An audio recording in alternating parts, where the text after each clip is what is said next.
right. Good evening, y'all. What's up? Welcome. This is Poetry Open Mic Asheville, coming at you live from Asheville, North Carolina, of course, to wherever you are, anywhere in the world now. Thanks for joining us tonight. Yes, indeed. We've got a great show for you tonight. Ben Clark is our feature poet. We'll get to him in just a minute. And we've got a whole great list of open mic performers tonight. So keep it locked here. For Poetry Open Mic Asheville, get comfortable. Be sure and tap that like button. We really appreciate it. And we appreciate the comments. Keep the comments coming. Yes. Oh, thank you. We're working on that. May 1st, the Lactones will be live from Sovereign Kava. Look for it on May 1st. Cool. Yeah, keep the comments coming. We love to hear from our viewers. Thank you so much. Appreciate it. I'm going to warm things up with a few poems for y'all, and then we'll get to our featured poet and a whole bunch of open mic performers. Again, my name's Caleb Beissert, your host for the evening. Our technical director tonight is Morgan Beissert, and our sponsor is Sovereign Kava. Y'all keep it locked right here. This first poem's called How to Overcome Stage Fright. 1. Live where language has been forgotten. Words you speak become the nonsense speech of dreams. Would scorpions remain hidden, their metaphors sting worse. 2. Fugitive image, so few have seen, cannot be saved. The tragedy of our tongues lays waste to what we've gained.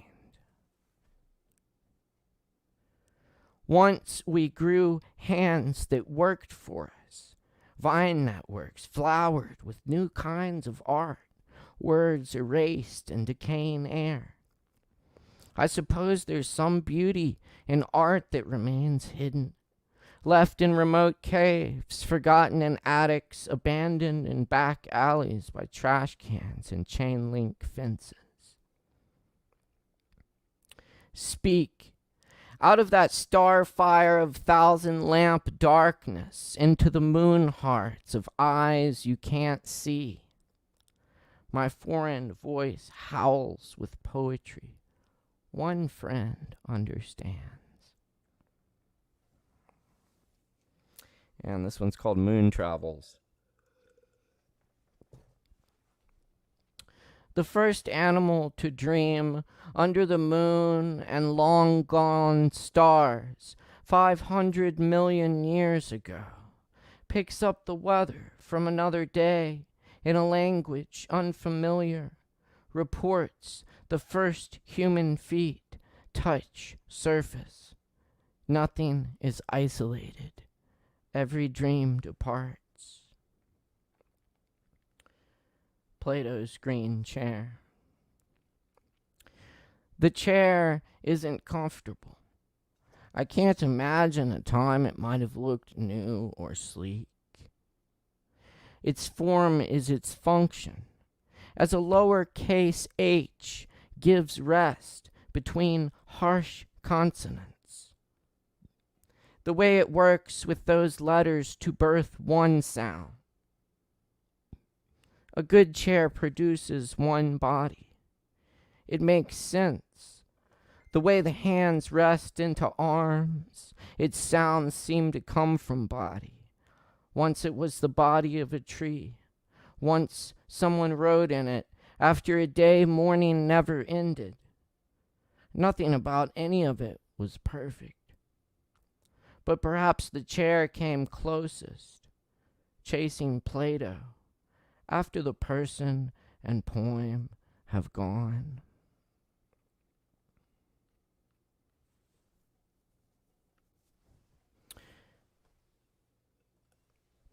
And this one's called Blinking My Eyes and Seeing the Future.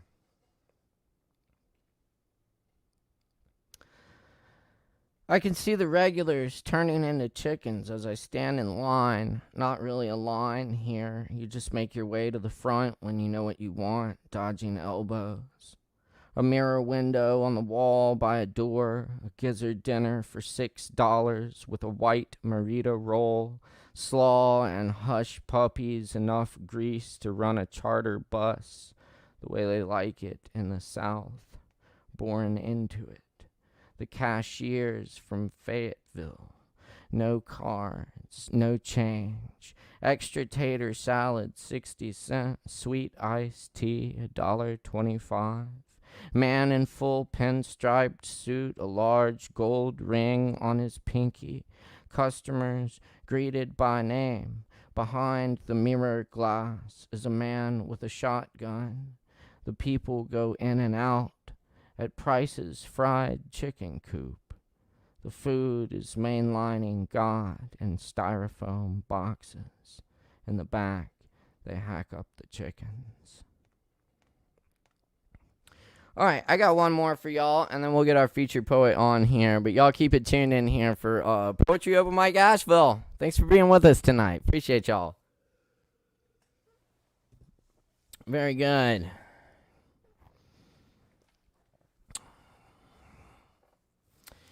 And this one's called Sign. The anxious opiate addict, 10 days sober, keeps asking to play the piano. Unfazed that the answer is always no.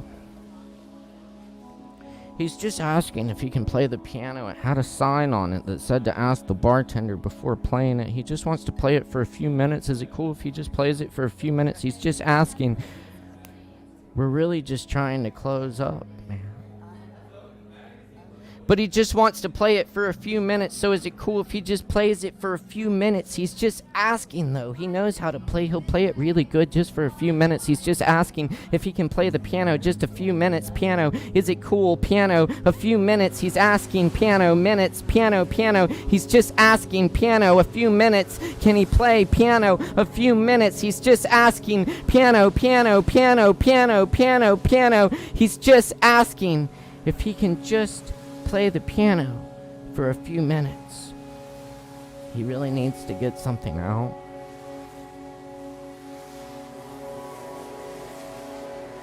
All right, y'all. Very good. Thank you for the comments. Keep them coming. Appreciate it. Thank you very much. Appreciate y'all out there. All right, we're rocking and rolling here. Let's get Ben Clark on here before we run out of battery. Very good. Ben Clark in the house tonight. I'm super excited. Ben Clark lives in Minnesota with his wife Dana and his cat Joni.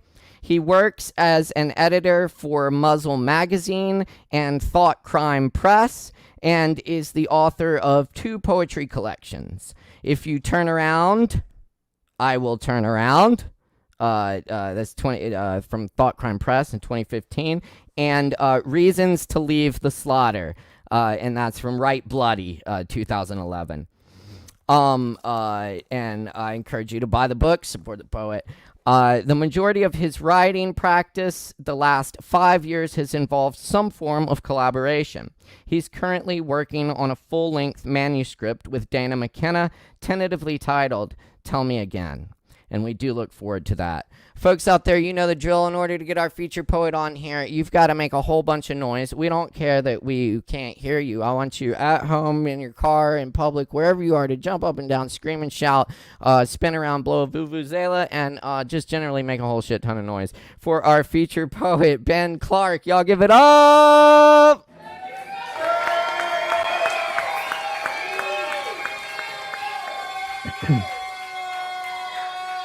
Hey, what's up, Ben? Hey, how you doing, Caleb? Oh, I'm doing well, man. It is really good to see you. It's great to see you. It's been a while, actually. Probably since AWP a couple years ago. Yeah. But yes, very good to see you. Yes, in person at least. Yeah, Ben's dropped by and done the open mic here a couple times. But it's great to have you on as a featured poet tonight. I'm glad to hear you're working on a new manuscript, and I take you'll be reading some from that tonight. Yeah, a couple poems from that. Cool, very good. Well, as I said, Ben has this cool thing where he's just pretty much been focusing on collaborative poetry for the last 5 years now, and and so he only writes poems with other poets. So, and that's what this next manuscript will be. Totally that. And kind of your last book, From Thought Crime, is kind of collaborative in a sense. Yeah, there's a lot of collaborative right? poems in there. Yep. Very good. Yeah, that was sort of the beginning of all of it. Very good. Yeah. Well, I do have one question. So when you are revising these collaborative poems, what percentage would you say of the lines that you write do you change versus what percentage of your collaborators? Oh, I don't know. It all depends on the collaboration. I know. Definitely working with Josh Gaines. I edited all his stuff out, of course. Well, of course. No, it's a really nice way of creating a space to be with someone that you really care about and respect and trust. And that's kind of what it's all about. Just like allowing yourself to open up an area where you can be as creative as you want to be with somebody else that you really love. Yeah. Talk about love and trust. Man. That's amazing. And I know that we've talked about this before, and you've said to me that a lot of the time you don't even know who wrote what by the end of it. Right. And I think that's a absolutely. sign that the collaboration's working, right? Yeah, I think when you find yourself reading the poem and you realize it's a new voice that's not either of your voices, that's when it's done. It's a third person. Yeah, exactly. Yeah. Well, that's beautiful. I am stoked to hear some of this. So I say we get to the poetry, but I do want to remind our viewers, if you have any questions for Ben, just leave those in the comments, and we'll get to those after his reading. And we'll also post the links in the comments too, where you can keep up with Ben and find the books and all that good stuff. So without further ado, let's turn it over to Ben Clark. I want y'all to make some noise one more time for Ben. Thanks for being here tonight, Ben. Yeah, it's a pleasure. Cheers. Give it up for Ben Clark.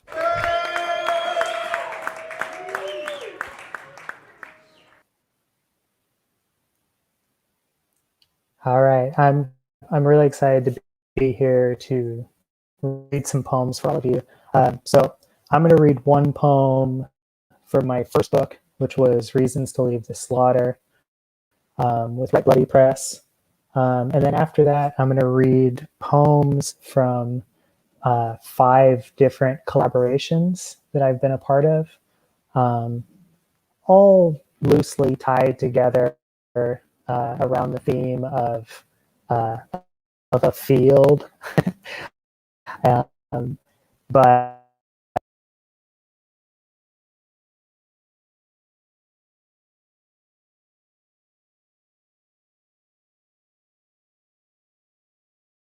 we'll be going to any profits that I make from the books that I sell tonight will be going to oh, did I lose some audio? Okay, sorry, lost a little audio there. I just wanted to say any of the profits that I make from the books sold tonight will be going to the family of Dante Wright, who was tragically murdered by a Minnesota police officer. And so we're all kind of dealing with that here in Minnesota. And I just want to do what I can, to help out the family. So that's what we got. Sorry to start us off with that bummer, but let's get into some poems. So this first one, like I said, is from my first book. It's called Pasture. It's the first poem in the book. Tired at last with prayer, I leave my bedside and stalk the farm with an old wooden bat, murdering lightning bugs, envisioning angels and fatal flutters, wings smeared across the sky. Handfuls of crushed abdomens still dimly lit, I rub on my face and palms like war paint. Anointed, I swing feral at the moon and the stars, picturing a frightened god and his fragile sun in their crumbling dim plunge. Nebraska night compresses around each blow, begins a slow burial of bodies and blame. My mother is pronounced into the clearing suddenly, quietly, thin layers of nightgown covering her body. I point to the dark, empty pasture, the slaughter in the pasture, my thin, sweaty chest. Sorry for the little stutters. I actually haven't read poems in a while, so a little loose. All right, so these next two poems I wrote with my good buddy Colin Winnett. We met in grad school at School of the Art Institute of Chicago. So here's a couple more. This one's called "They Haven't Gone Anywhere, or If They Have." We built all kinds of forts, high up forts, in trees, in the hayloft, above the chicken coop, low down forts, tipped over pig feeders, the smooth belly of the rusted out refrigerator Dad left behind the garage. We hid in a hole sealed off with 6-foot tall weeds after an entire day of digging. But you always found us. It was easy, I guess. Disappointing, too, probably. He never said much when he found us, just, "Gotcha." We used to squeal or punch our knuckles bloody on the walls of our failed forts. We used to run and try to make you chase us, always looking back. But we stopped doing that. We learned a thing or two about hiding.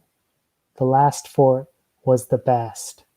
We just walked until we were apple trees, dropping stones into the holes that kept appearing out of nowhere. The apple trees. We crept out towards the center of the frozen lake, far past what the old signs advised. We knew that if we quit moving, we would fall. Cracks leapt from beneath our boots, and a few of us turned back. Those that were left walked until we could no longer see the shore behind us. We would stop every so often and point back. It's back there. Every step was some sort of miracle. The ice was on our side. We walked until we came across 2 trees in the middle of nowhere. They were thin black lines sticking out of the thin black ice, giving way beneath our feet. This will be where we put the next town, someone said, and everyone agreed. There would be rules, things we had to do as always, but we would need to be delicate, quiet. We would need to walk in circles, and the circles would need to be larger sometimes and smaller others.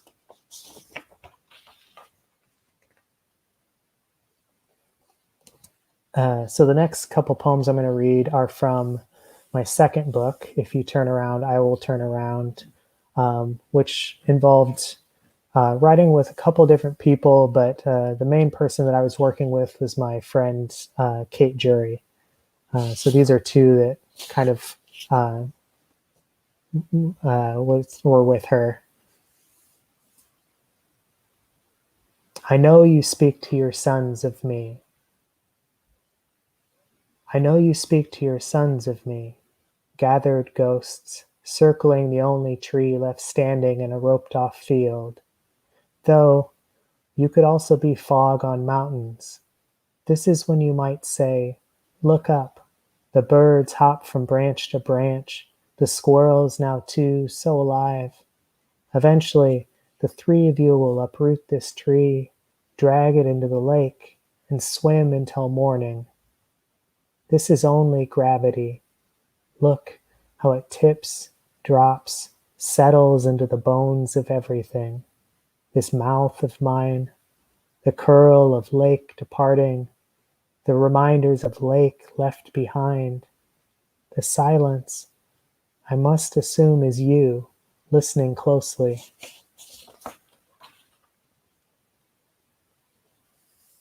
Make a mark, another mark. The last time Dad went missing, I found him in a field fixing the engine of a neighbor's tractor. I touched his shoulder, startled him. Just a stranger, before he packed his tools, followed me home. 3 small towns to the north were submerged, and lines of ants retreat to my cupboards. I could swallow them by the handful or collect them in a jar. Instead, I wait for them to cross the linoleum, my feet.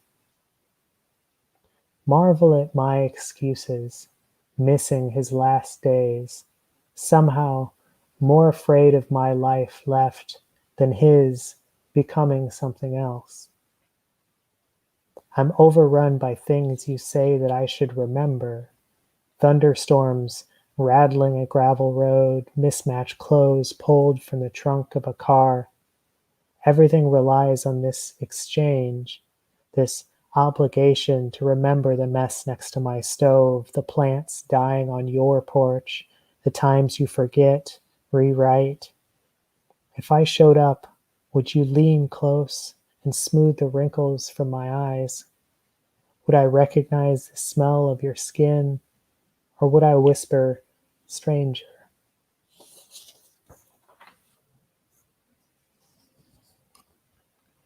So I'm going to read 2 very new poems written with Dana McKenna, my wife, who I've had the privilege of collaborating with for the last couple of years. And it's been a pretty amazing experience being able to write with someone that you care about so deeply. So these are 2 from our new manuscript called Tell Me Again. This poem is called More Out of Breath Than Usual.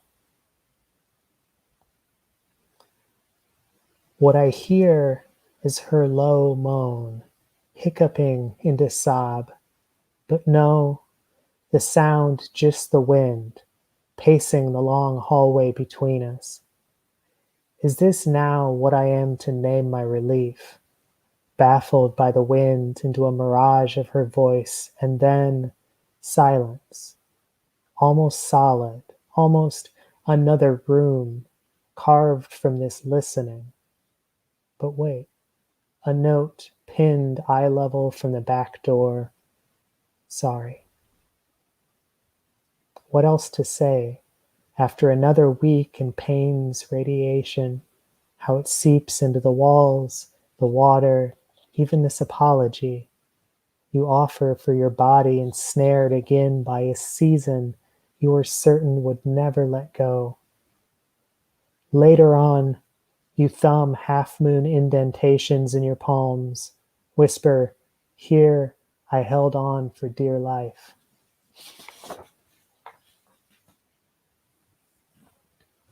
This one's called Two Things Can Happen at Once. It is the first time I've spoken in weeks. 3 of us underneath the trees. Above, the crows call out in unusual voices, and we do our best not to make eye contact, knowing how quickly they memorize a face, hold a grudge. Twilight slows its steps, shifts in degrees, settles momentarily into one pose, then the next. A blue jay swoops in on a robin's nest, and we watch helpless as it flies off, talons full. My hands on my rib cage, all the bones I've never thanked or taken the time to learn by name. Everything we think we know will decompose much sooner than our bones.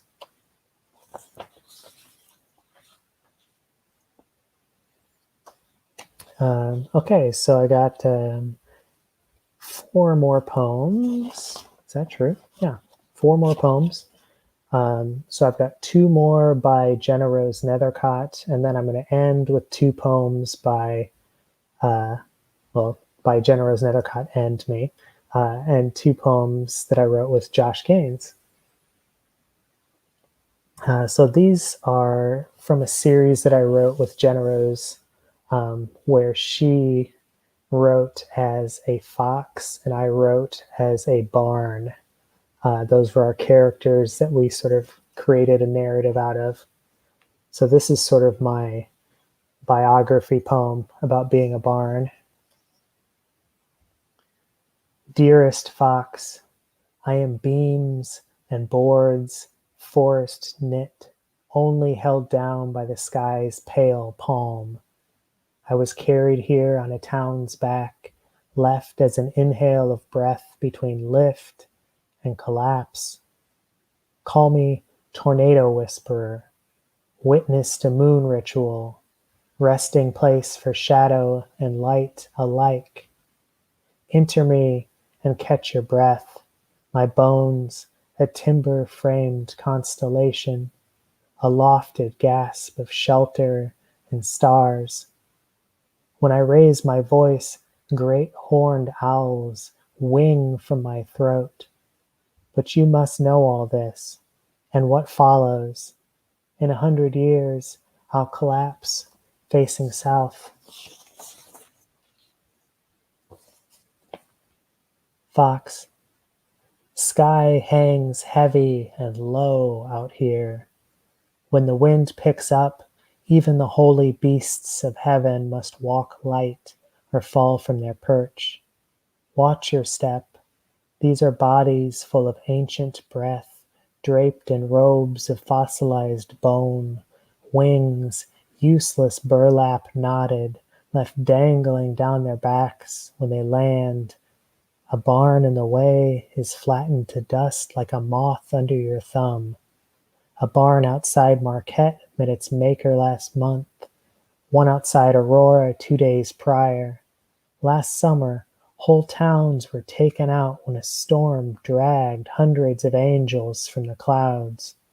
The locals' farmers bury them in mounds. When outsiders ask where, they say, oh, their pastures have always had hills. One caught me solid years back, left me a sparrow with a broken wing. I healed up, all right, flightless now, but not grounded. Okay, so I've got 2 more poems, a couple little shorties that I wrote with Josh Gaines at Art Farm, Nebraska, which is an artist residency back in Nebraska that hosts people from all over the world, but happens to be outside this tiny little town in Nebraska where I grew up. So Josh and I spent a month out there a couple years back, and it was a pretty good experience. All right, so here's 2 more poems, and then I'll get out of your hair. We argue about whether we should be more frightened of ghosts grounded or ghosts who take to the sky, whether we're convinced hauntings even exist. We argue over the proper name for a spirit, how to greet them if they appear. We argue over the weight, texture, and taste of them were they to wash over us, pass through us, or enter us and form words in our mouth. Our flesh, a shell slipped over the haze of them, our spirit dissolved in turn.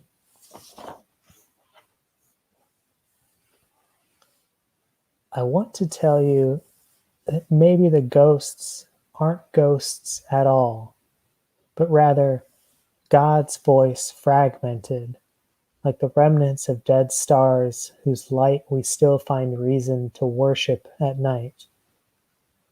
And what bodies we see, pinned to the earth or lifting into the sky, are only echoes of this voice, the vibrations of a language older than the universe. Or maybe God is only gathered ghosts, a pool of water waiting for rain and deepening when it arrives. Thank you, everybody. It was a pleasure.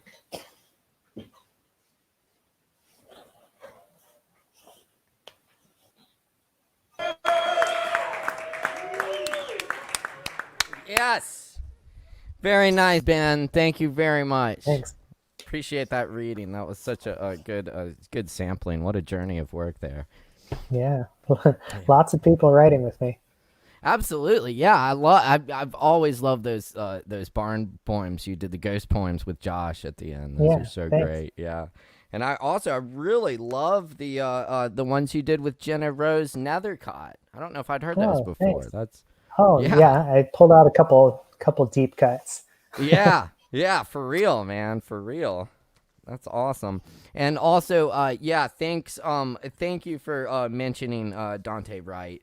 And by the way, yeah, Ben's donating to the family. So buy the books. And yes, indeed, our hearts go out to the family and everyone in Minnesota. I know it's been a really challenging Kind of a rough time year. out there right now. I mean, Yeah. challenging year, but things are really heating up right now. So, Yeah. what would you say is the feel in the air there? I think everyone's a little wary because right now the Derek Chauvin trial is going on as well. So it's just one thing on top of another, you know? Exactly. Yeah. Well, thank you for speaking to that. Let's see. If we have any questions for Ben, feel free to leave those in the comments. I think we have at least one question here. Rachel asks, what inspired you to dedicate yourself to collaborative poetry? Thank you so much for donating proceeds to the Wright family. No, thank you. My pleasure. Well, boy, I don't know. I mean, I went to art school for graduate school, and I think that was part of it. I was taking a lot of classes with painters and poets and screenwriters and sculptors, and it just sort of seemed natural to want to share and like see what other people brought to my work. And once I started writing with a couple other people, it just seemed like something that I was drawn to, and sort of cut the ego out of it for me rather than just writing as all powerful Ben or whatever. Right. You know, it gave me a chance to listen first and rather than write first, which was kind of a new experience, and to create space, promote the people that I'm with, and try to help them work on their own voice. Sure, yeah. Right, yeah, it really seems like it really is just all about the poetry with that type of collaboration. I mean, you know, it's not your stuff so much as it's, you know, trying to make your stuff good, but so much as just trying to make good writing. Yeah, that's the hope. Yeah. Yeah, indeed. Well, I think it's coming across. I've been enjoying it, certainly. Let's see if we had any other questions. Don't think so. I think it's pretty self-explanatory. But anyway, what's next for Ben Clark? I know you've got the book you're working on. I guess you're shopping that around right now, and any other stuff coming out in journals or anything like that? Not right now, but yeah, we're shopping the book around. We're still working on new poems, adding to it. I don't know. We were lucky enough to just get a vaccine this last week, so we're kind of like, sweet. I got one too, yeah. Feeling a little bit safer, not that much safer, but a little bit. I know. So, I mean, hopefully what's coming up is maybe seeing some of my friends, family and stuff. I hear that. I hope for that too. I'm looking forward to that, and in-person poetry readings and the like. Oh my gosh, no kidding. Yeah. Indeed. Well, when we get there, we'll have to get up and read some poetry and have a drink like old times, man. Oh man, I'd love to. Yeah. Sounds good. Ben, thank you so much for coming on the show tonight. We really appreciate it. Everybody, please check out Ben's work, benclarkpoetry.com. And this one here is from Thought Crime Press. You can check him out there as well. Ben's donating to the family of Dante Wright. So y'all buy some books, donate, support the poet. We really appreciate it. And Ben, hopefully we can have you back again before too long. I would love that in person. Yes, let's do it, man. Great to All see right. you, Ben. Good to Everybody see you. out there, thank you. Give it up one more time for Ben Clark. All right. Thank you.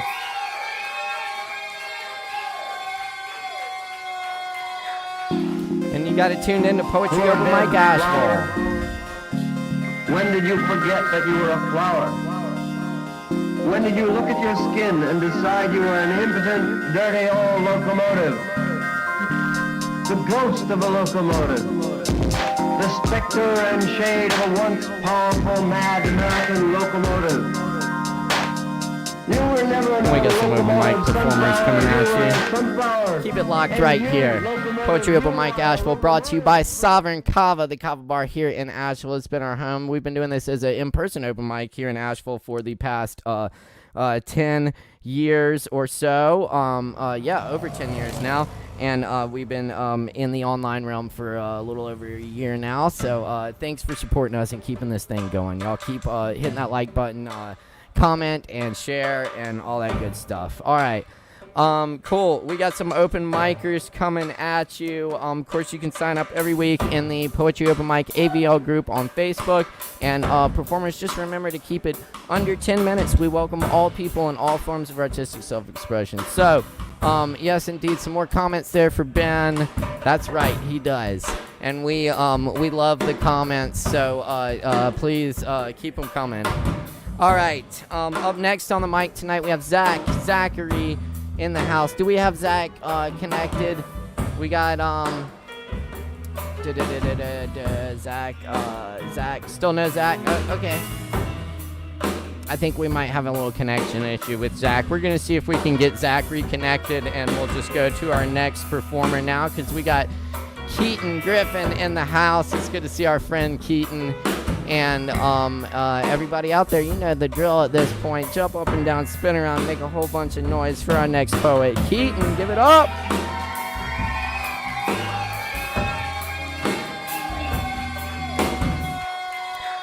What's up, Keaton? Hey, how's it going? Pretty good, man. How you doing tonight? Man, it feels wonderful just to get this right for the first time in a while. I know. I can hear you loud and clear. Yeah, this feels surreal, honestly. Yeah. It's pure magic when it works. You know, it's very frustrating when it doesn't. But who would have thunk it, right? I know. I never cease to be amazed by this. You know, but it's like, you know, you got to appreciate the little things. You know, and like, you know, the flowers are freaking amazing if you look at them. Oh yeah. Make sure we get a good glimpse of those. Oh yeah. Oh, nice. Very nice. Yeah. Little aesthetic value for you there, Caleb. Yes, I love it. Well, did you bring some poems tonight too? Yes, sir. I have 2 originals that are in proper editing right now. Cool. One brand new, one I've performed before, but I've done a little bit of jargoning to it here and there. And then my girlfriend knew that I was a big Elizabeth Bishop fan and got me this complete works text. And I have to say, I haven't felt this attached to a book in quite a while. So I'm going to give you one out of there from one of her unpublished poems. Oh, cool. Yeah, please do. I'll turn it over to you, Keaton, but thanks for being here tonight. Y'all give it up one more time for Keaton.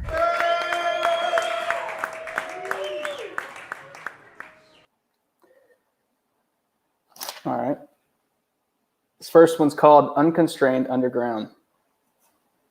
It's understood a few 18th century voices were heard down inside dark tunnels near Philadelphia, where faint spirits whispered softly of their frolicking under sacred lands of North America. A series of hallways therein lit dimly had one exit for all to come and leave by, though every branching room was lavish, with no doors to hide behind or lock.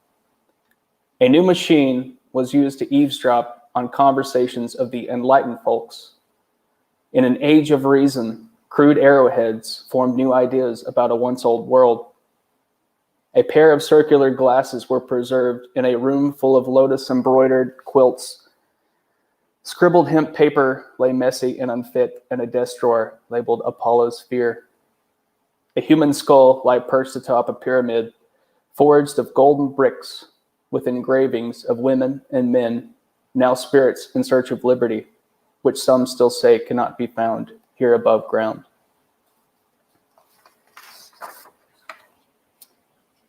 This next one is pretty brand new, so forgive me for any mistakes I might make in presenting it. The working title is On to Bluer Seas. When my last man of war has sank, the sun burning thereover watches her die. Two horizons making themselves known, we can think of a kind of peace. When scared sirens find other winds and leave us to mend ours anew, chances to forget the flavor of cheap salt, we may gossip of what peace is like. Then, when the green sand finds tides into nothingness, unbounded, untaken, chances to remember the oldest rainbow colors, we will know this is like peace.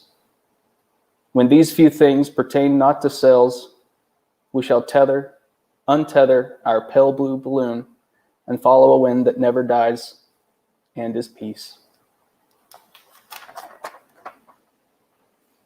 There's the second one. And the last one is the Elizabeth Bishop poem. It's called The Street by the Cemetery, subtitled Bone Key. Pretty heavy, right? The people on little verandas in the moonlight are looking at the graveyard like passengers on shipboard. How did it happen on this warm and brilliant night that steerage passengers were given deck chairs? They are admiring the long row of white oleanders inside the graveyard piling. The moon goes sailing, and hypnotized, they sit on the verandas with nothing much to say to the neighbors 3 feet away, or 6 feet. The gravestones do not move, but in the blended motions of the oleander, its white blossoms stir like pieces of paper in those dark accumulations floating in a cluster in a dirty harbor. And that was an unpublished poem by Elizabeth Bishop that was written in the late 30s to early 40s. She never lets us down. But that's all I got for you, Caleb.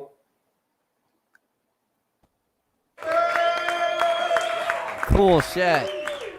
Yeah. Cool. As far as Very I'm cool. concerned, this is Elizabeth Bishop Awareness Month. Yeah, So, well, it is you're gonna be National getting some Poetry more. Month, so yeah, That's happy Poetry Month. Yeah, you're going to be getting a lot more out of this. All right, I'm all for it. I'm all for it, man. And good work of your own as well. Thank you for sir. sharing that. Absolutely. It's good to see you, Keaton. We hope to see you next time. Of course. And everyone out there, give it up one more time for Keaton Griffin. Thanks so much. Cheers. Thanks, Caleb. See you later. Indeed. Good stuff, good stuff. And you got it locked here to Poetry Open Mic Asheville, coming at you live from Asheville, North Carolina. Thanks for riding with us tonight. We got plenty more coming at you, so don't touch the dial. All right, okay. Let's see, who do we got next? Not at the moment. Okay, all right. We'll see if we can get Zach reconnected later on for y'all. But we're gonna go ahead and go on with the list. Up next we have Ashley Huber in the house. It's good to see Ashley. Y'all go ahead and make some noise for Ashley. Give it up.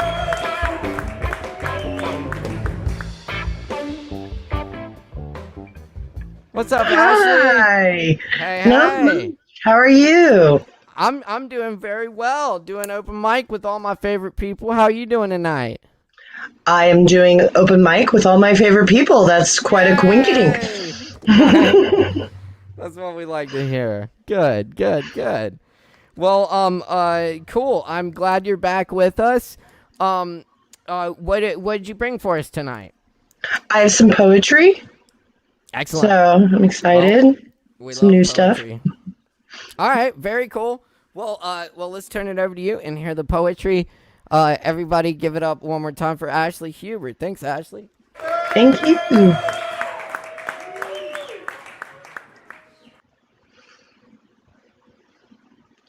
I have 3 tonight. My first one is Our Mother. She refused to die, even when penetrated by sharp objects meant to break her, to take shiny pieces to adorn their spears. They swallowed her tears, spit it upon her skin, started taking chunks of her again, parted her Red Sea, drilled into her womb, ready to consume her glitter and sparkle. Damned if it ends her. She keeps her role of protector, despite the suffer, still a mother, waiting for her children to kill her. My next one, I'm originally from Kansas City, and there's a jazz was like kind of birthed in Kansas City, and 18th and Vine is a really awesome place if you ever get a chance to go down there and check it out. So this is 18th and Vine. Are you looking for a good time? Swing on down to 18th and Vine. Pendergast ignored when Prohibition was passed, and speakeasies didn't have to hide, where African American culture and the mafia collide. Jazz was born in New Orleans, lived in Chicago, but grew up in Kansas City. Ella Fitzgerald, Count Basie, there a magic sound can be found. Fats Domino tells you all you need to know. Plane, train, or walkin', Kansas City's a callin'. With rhythm and rhyme, I'll meet you at the corner of 18th and Vine. And then I have one last one. You ripped open her jaw to see the snakes scratched at walls, to see the directions the roaches crawl, and now you take the laughter and ashes to make bombs with pretty glitter, dilating the eyes of little girls. Wait till night falls. Easier to keep pace, tucked in bed asleep, with an alarm to remind you to wash your hands clean. I exhaled her breath, lady of burdens violated by masses, through her curtains. You don't bleed out fertility, no. Weeping, beaten men screaming for dignity fall tiny teardrops, spraying on fancy little dresses, pressed against fences, waiting for liberty. And that's what I have. Thank you.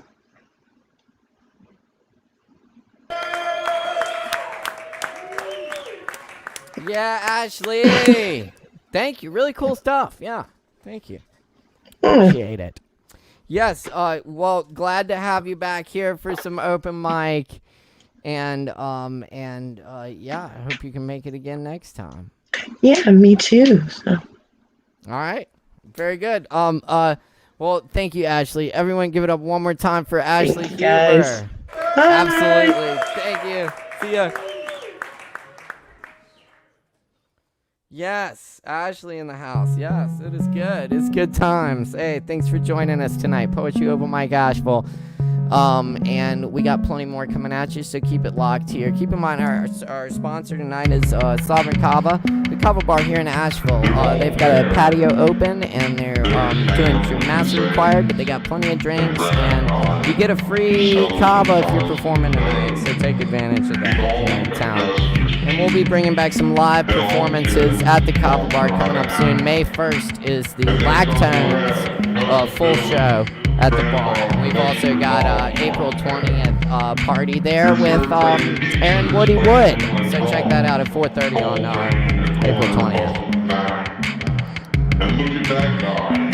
Yes, and some comments here for Ashley. Thank you. A bunch of comments here. Y'all, thanks so much for the comments. Keep the comments. Big thanks again to our featured poet tonight, Ben Clark.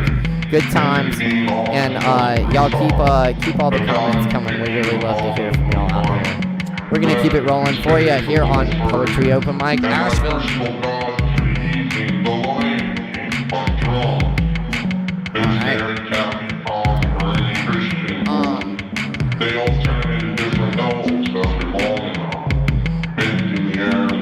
Okay, we're still missing Zach, so we're gonna keep moving. We got Josh is up next. Josh Gaines, the talking hat.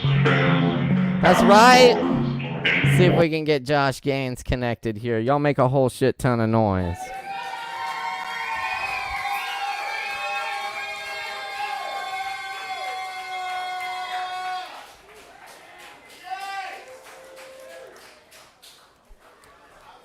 What's up, Josh? Unmute your thing. There you go. Not kidding. Nice. How's it You almost going? got me. Good. How are you doing? I'm all right. I'm good.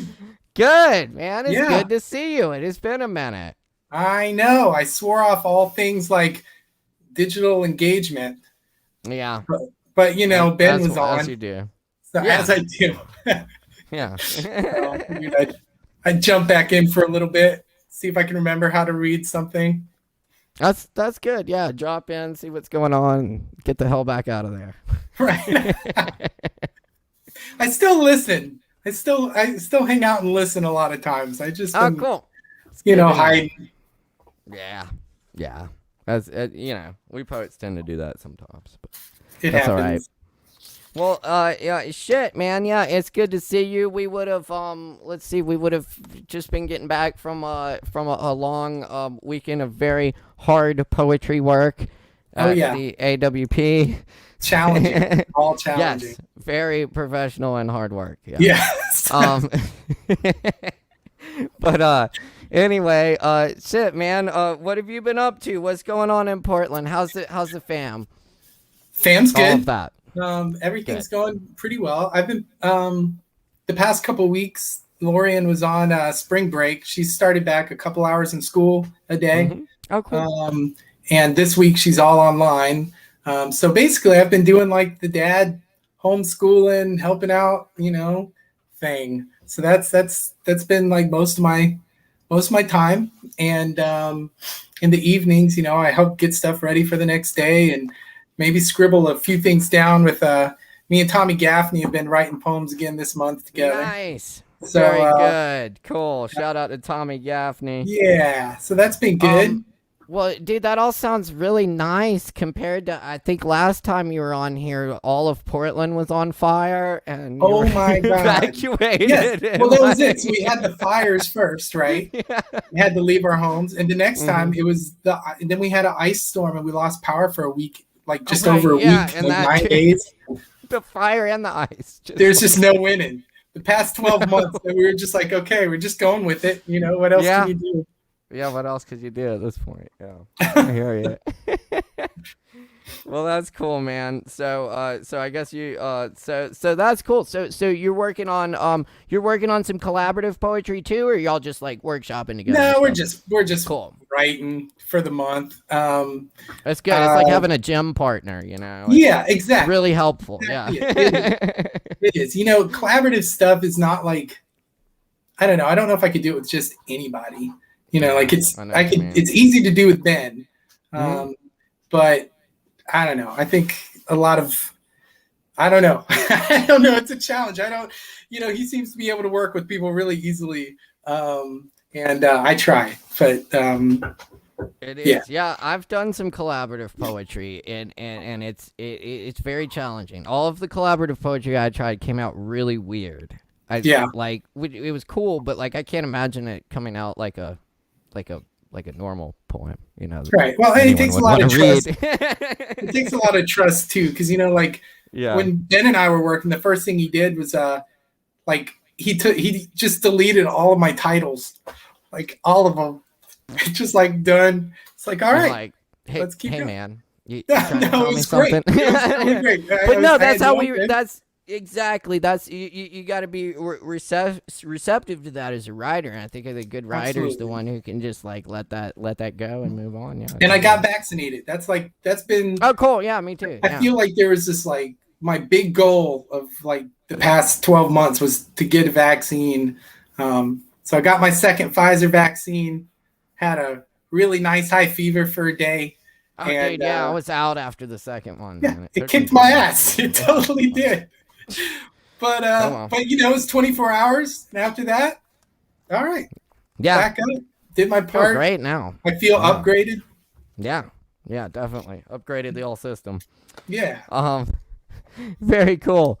Well, shit, Josh, you bring some poems tonight to read. Yeah, Or- I got I mean, just we some can like just chill. super brand new things. Like Oh, none cool, of it. new shit. I've never even read any of it out loud yet. So Oh wow, So who that knows? is really new. it's like All it's right. new. All right, right, we'll I'll turn give it it a over to shot. you then. All right, y'all Thanks, give it man. up. It's Josh Gaines, y'all. Give it up. Josh Gaines.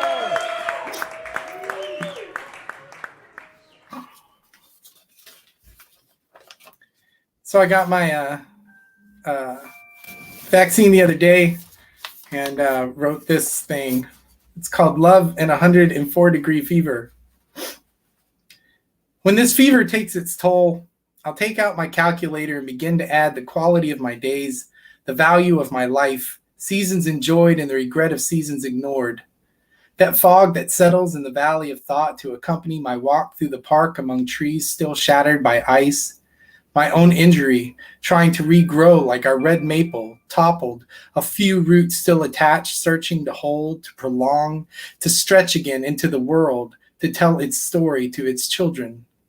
The final number I come up with won't make sense, and it won't matter. I'll waste one of my last remaining days trying to quantify my purpose.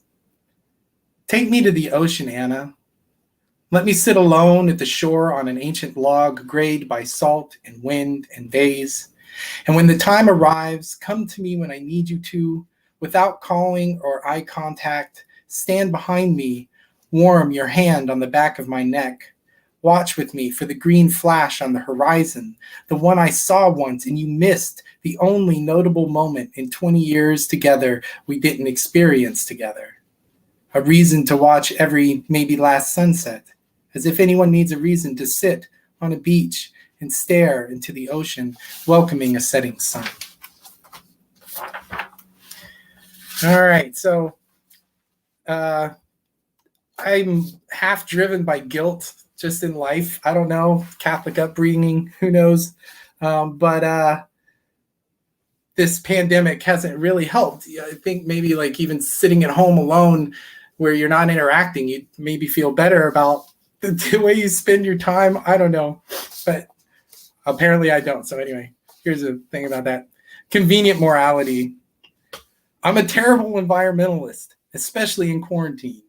My life comes boxed, groceries, double bagged, toilet paper in bulk, soap in bulk, soup in bulk, oats, rice, lentils, flour, yeast, even wine stacked in my basement. My recycle bin full of cardboard. My UPS driver, Jason, who sees me more than my wife sees me. I consume to replace human interaction.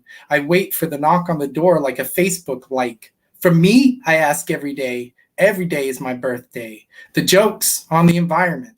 I can have and eat my cake as long as I buy it myself, and the landfills can keep the box. I got a couple more. Let's see. A lot of protesting going on everywhere, and rightly so. Portland protested forever, and still is on and off. But I went to a few, and then I didn't. And this is maybe about that. Other ways to protest. 2 old fashions in, and I wonder at the example I'm leaving for my daughter. How to cope without alone time, how to cope with isolation, how to cope with a global pandemic people don't take seriously, the schools are reopening, the children are the super spreaders. I vacuum the floors, watch the numbers rocket by hemispheres. At home, I smile and say, it's all okay, that everything will be okay. I put on a record to reconnect with anything physical, then flip an alignment of a needle. Instead of breathing tear gas, I wash dishes. I load up laundry. I measure denial by bottles and cans that cover my basement floor in green bags, too afraid to go to the bottle drop. My body has filtered a basement full of poison. Last night, another street was vandalized in the name of a dead non-vandal.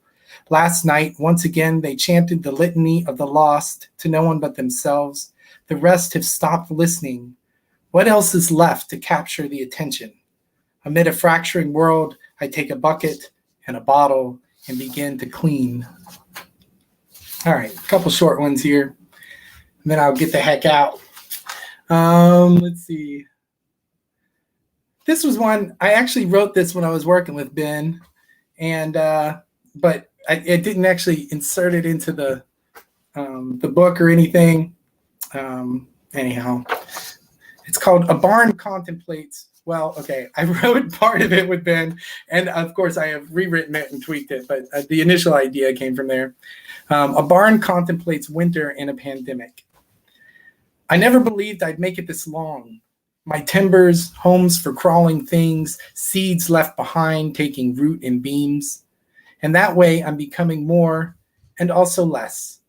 Mostly the winter doesn't seem to bother me anymore. All right, so let's see. Last one. Trying to decide if I want to, I'll end depressing. All right, this is called What I Meant. When I said I was leaving, what I meant was I was going to look away from you forever. All we wanted and all we are, just a few banjo notes fading on late November Pacific Northwest air. There are exactly 41 stars I can see through the lights of Portland. I'm able to drive self-driving cars. With endless options, I find myself going nowhere. Women walk past me like I'm furniture. This is a sign of aging. I keep forgetting to turn off lights or flip records at their end. It makes sense to miss inanimate things. Every trinket could be a lucky charm. Every footprint could lead to a new home. When I said I was leaving, what I meant was I've already left. We've already lost more than I remember wanting. That's it. Thank you, guys.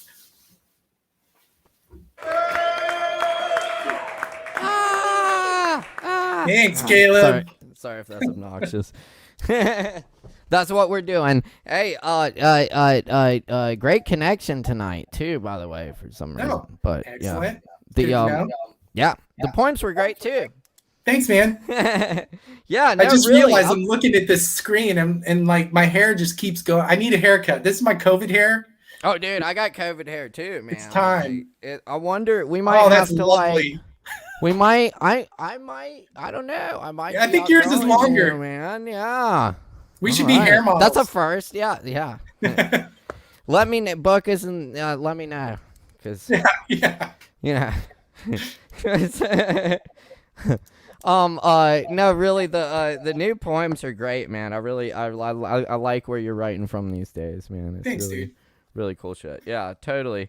And yes, good stuff. And there were turns out there were some somewhat collaborative pieces in there. Actually, I didn't realize it until I looked at it. I was like, oh yeah. Influence. Yeah, I'm also have you now you've collaborated not just with writers too, right? I mean, you've collaborated with musicians and visual art, right? Yes. Yeah. So like that's a whole nother world too, you know. I love working with musicians. Oh yeah, totally. Well, me too, actually. Yeah. Some of them. You just work with yourself. Yeah, I do that sometimes. But other musicians are nice too. Cool, man. Well, dude, thank you so much for coming on the show tonight. It's great to hear the work. Thanks for having me. Let's catch up. Let's catch up soon, man. I think we need to have a big old poetry gathering at some point. For sure. Me and Emilio were talking the other day. We're gonna get out to Asheville this year. Let's do it. Let's do it, man. I'm all about it. All right.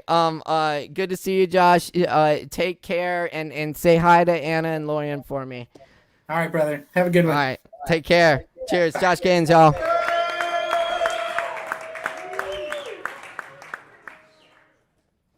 Beautiful.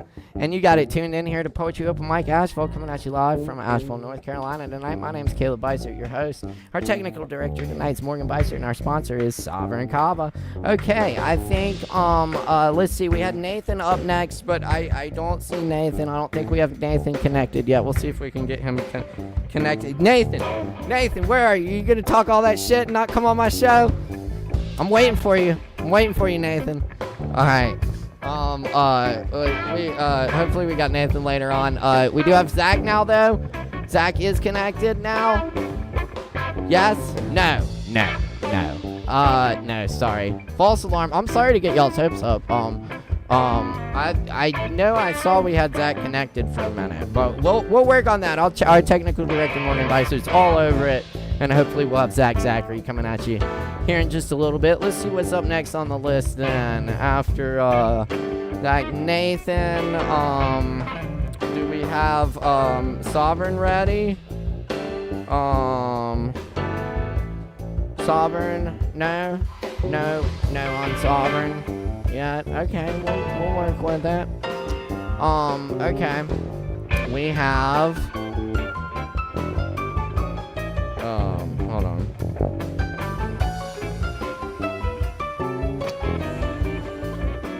Okay, we do have Sovereign, I think. We do have some performers at the Kava Bar tonight. We're offering 2 spaces there every week for a live in-person performance done virtually. Whatever. I don't know. It's all virtual and reality's blending together at this point. I guess that's where we're at, though, you know. This is the zero moment. Yeah, the AI is coming. It's here. It's already here, and it's already farther along than you can imagine. And that's good. That is good. Okay, I'm gonna blast the comments here for Josh, because we have some good comments here for Josh, and we really appreciate the comments. So y'all keep the comments coming. We love to hear from y'all. Big shout out again to our featured poet tonight, Ben Clark, coming through and tearing it up with the awesome poetry. Thank you, Ben. And cool. I think we got Sovereign connected here. So y'all at home, and especially if you're down at Sovereign Kava right now tuning in on the big system there, y'all jump up and down, shout, and make a whole shit ton of noise for our Kava Bar friends. Give it up.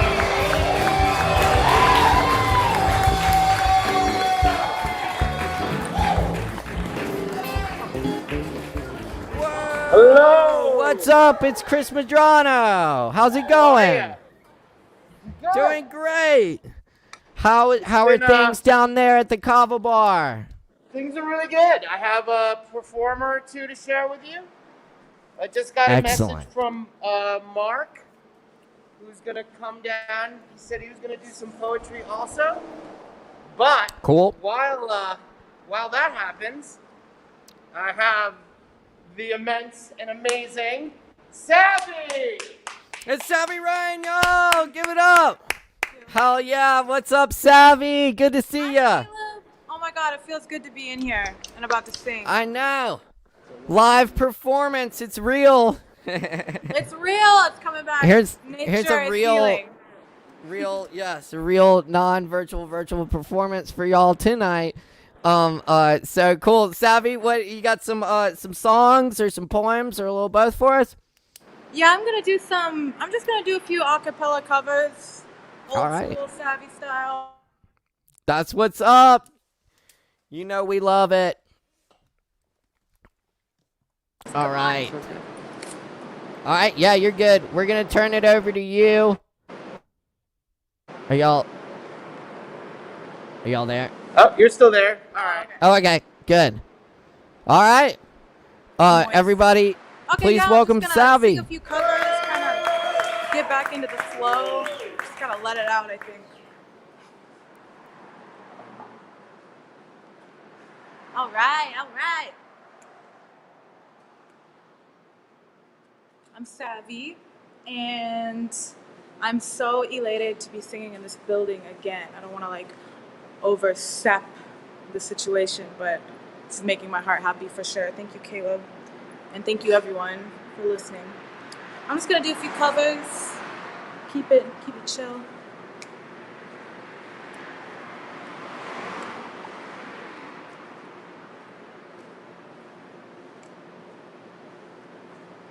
The very thought of you, and I forget to do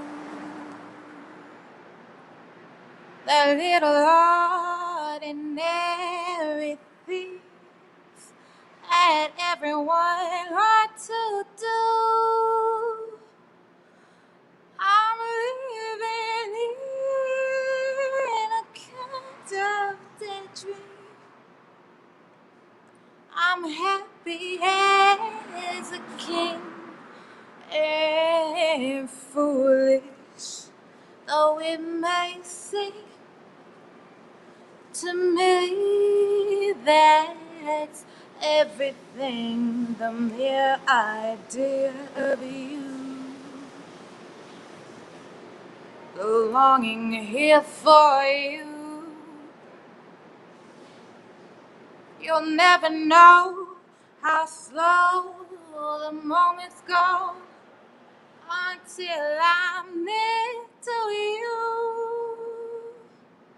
I see your face in every flower, your eyes and stars above.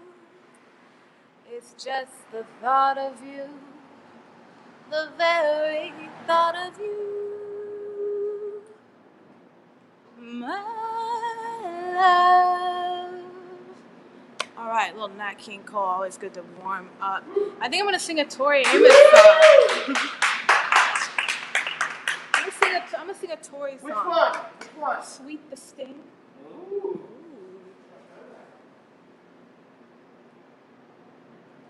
With a strut into the room, with his head cocked short defiantly, he said, I have heard that you can play the way I like it to be played. I said I can play any way that you want. First I want to know, baby, is it sweet, sweet, sweet, your sting? Is it real, your infusion, and can it heal where others before have failed? If so, can somebody shake, shake, shake me sane? 'Cause I am inching ever closer to the tip of this scorpion's tail.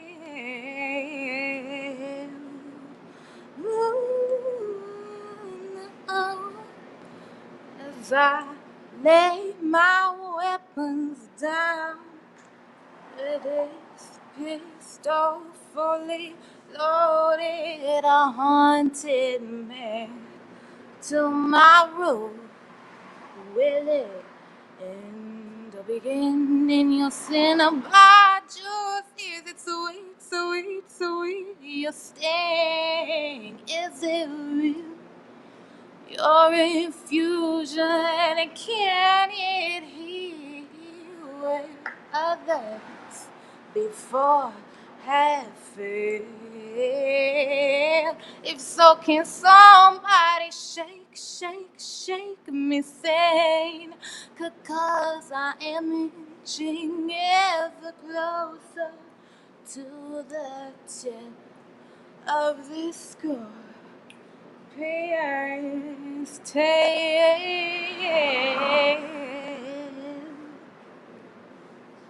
All right, I think I got one more.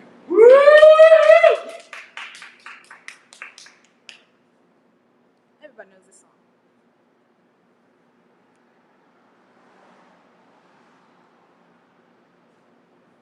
She has me like a Pisces when I am weak. I've been locked inside your heart-shaped box for a week. I've been drawn into your magnetic picture. I wish I could eat your cancer away. You turn black. Hey, wait, I got a new complaint. Forever and day to your priceless advice. Hey, wait, I got a new complaint. Forever and day to your priceless advice.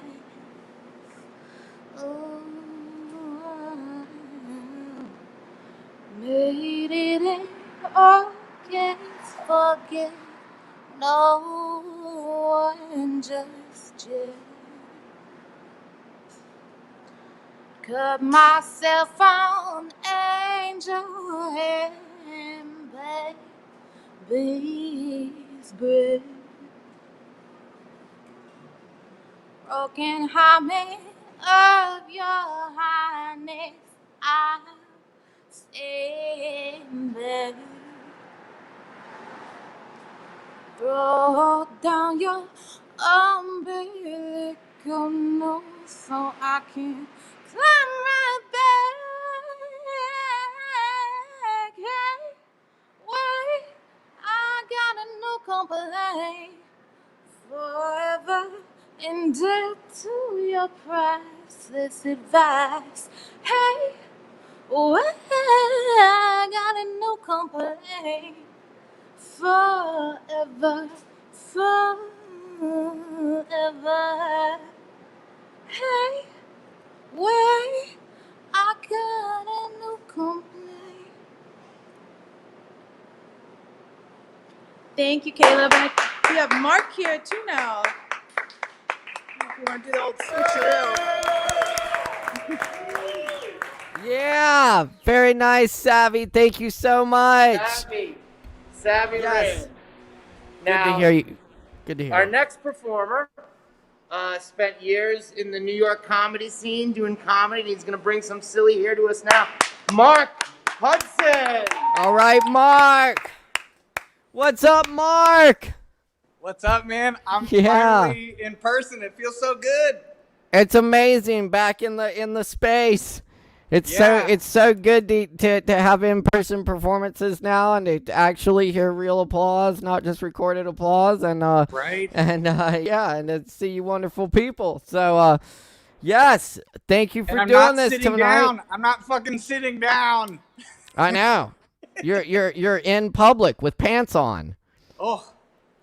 Yeah, that's Hopefully. good. There we go. Okay, good. Very nice.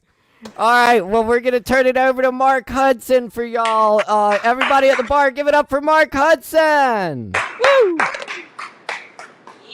Thank you. I'd like to continue the beauty, the beautiful voice that is Savvy Rain with a tune from The Simpsons. This is when they did the Cletus the Slack-Jawed Yokel sitcom, okay? Here we go. Some folk'll never eat a skunk, and then again some folk'll, like Cletus the Slack-Jawed Yokel. Some folk'll never lose a toe, and then again some folk'll, like Cletus the Slack-Jawed Yokel. Hey, Ma! Get off the dang roof! I know that one by heart. And you know what? I think I'm just gonna do some more characters for you guys. Okay, so here's some British folks that I've actually done in some plays in college. I went to Western Carolina. And so this first one, his name is Daniel Wolfe from the play Closer. I don't know if y'all saw the movie. There was Clive Owen and Julia Roberts, Natalie Portman, and this was Jude Law's character. Hello, my name is Daniel Wolfe. I'm a serious writer. I like going to cafes and pulling out my journal. Just like this one, it's leather bound. And then I just write my feelings. That was Daniel Wolfe. That was okay. And here's a nerdier one from the musical Lucky Stiff. I've sang some songs here before from it. This one is Harry Witherspoon. Hello. I'm a shoe salesman. And I don't know how to speak to ladies very well. I just freeze up. And I just don't know what to say, and then I get very nervous. And then I twiddle my thumbs. And I don't know how to write. I don't know how to talk very well. That's Harry Witherspoon. Okay. And then the third one is from a recent favorite show of mine called Peaky Blinders, which is all about badass British gangsters in the 1920s. All right, so my name is Billy Kimber, and I'm going down to fix the horse races, all right? And if anybody messes with me, I'm gonna cut them in their faces. Yeah, you don't want to mess with Billy Kimber. And then he gets shot in the head. And I think it's the first or second season. Anyway, all right. That was a little Billy Kimber. At some point, I'm going to have a conversation between all three of these guys. Just wait for that. It'll get interesting and really weird, I'm sure. I hope everybody's quarantine has been going great. That's kind of a joke, but it's been fucking rough. I understand, but now we can do this and communicate more. And I got my first dose. Y'all get your vaccines, please, so we can kill this thing. Okay, here's a haiku from Cookie Monster. It's just one. I'm just doing one. That's all I got written in this. All right. C is for cookie. Macadamia. Nutty. Chock full of these nuts. Oh, yeah. Oh my God. Real applause in person makes such a difference. Okay. Okay, here are a few more characters. Okay. Here's a little Gollum from Lord of the Rings. All right. Stupid fat hobbitses. Me wants the precious. No, yes, no. All right. Okay, here's a little Meatwad. I know Meatwad's a favorite from Aqua Teen. Here we go. Hey y'all, what's up? Let's go party, y'all. I'm gonna turn into a little ball of meat, maybe an igloo, but that's all I want. That's what I just want everybody to have a good time. You know, I don't like when people bully me or pick on me. That ain't cool. I just want to have a good time. I want everybody else to have a good time. But I don't want to be eaten. I know I can turn into a big old hot dog. But don't try to eat me, okay? Okay. All right. And okay. I'll my last character. I'll do a classic, a little Arnold, but I like to do. Yeah, Libra does get the Hannahs. Yeah. That's what. Thank you, Rachel. So here's a little Arnold Schwarzenegger, but I only do Arnold from that classic Batman and Robin. So he says things like, "Chill, cool. It is winter. Nice to meet you. Do you know what killed the dinosaurs? The Ice Age." All right. And I'll end on a random sonnet.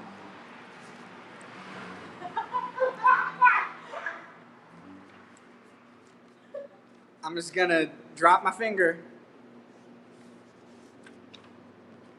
Not in the glossary. That's what I'm in right now. Hold on. Oh, here they are. Okay. I'm just going to drop it. I didn't choose this until now. All right. This is a CXVI, whatever Roman number that is.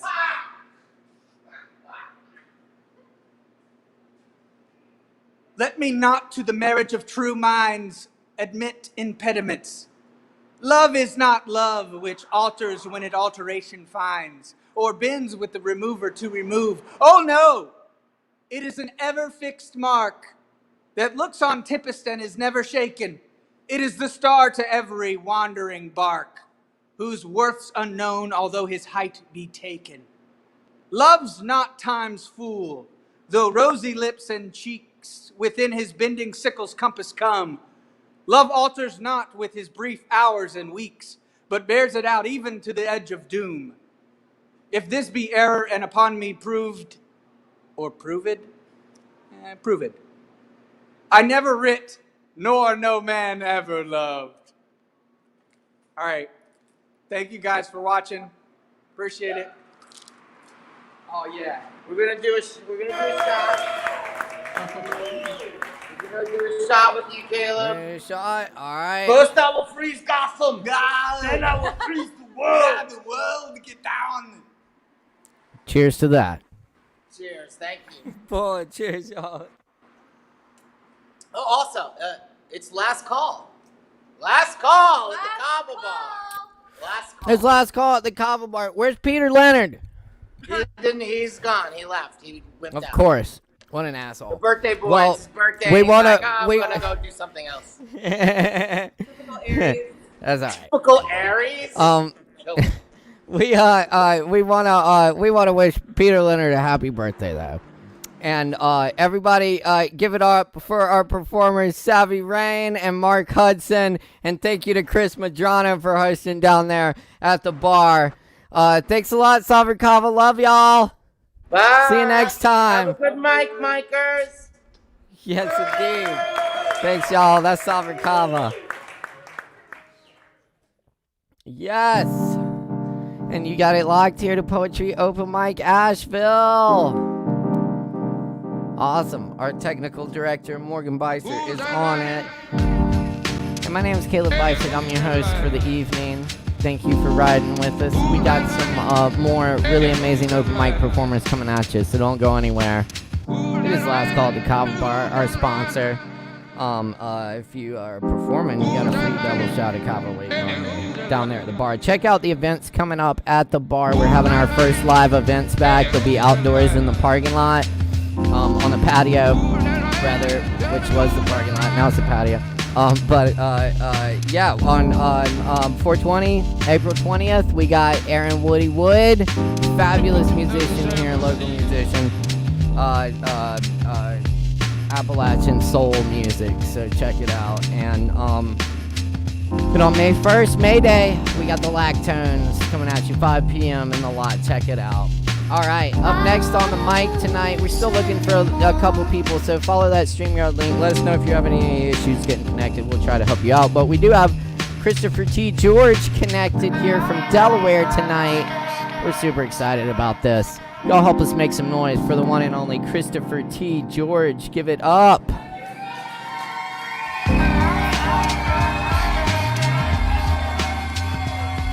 Hey, what's up, Christopher?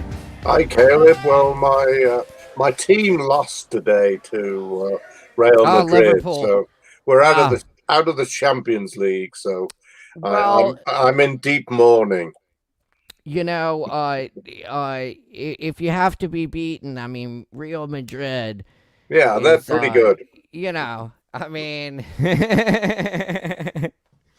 they're not too bad. Yeah, we came out like gangbusters, but we didn't score the necessary goals, so we're out. Unfortunate. Well, yeah. My deepest sympathies. Yeah, but my wife and I have been both double vaccinated, so we're fine. Wonderful. And we didn't have any after effects. I was surprised to hear you say you had after effects, and Josh did. That's great. Yeah, I know. And like my mom had it too, and she was fine. She was like, I felt just fine, you know. But I guess everyone's a little different. But I had a bit of a stiff arm, but yeah, apart from I that, had that. you know. But the second one I got, I was pretty much in bed for a whole day. Wow. Just felt like I had the flu, kind of, you know. Yeah. Wow. Yeah. But I feel great now, and you know, it does give you a little hope. It makes you feel a little more comfortable going out, and I'll feel more comfortable once more people get vaccinated. So everybody get dosed up out there. That's the answer. Indeed.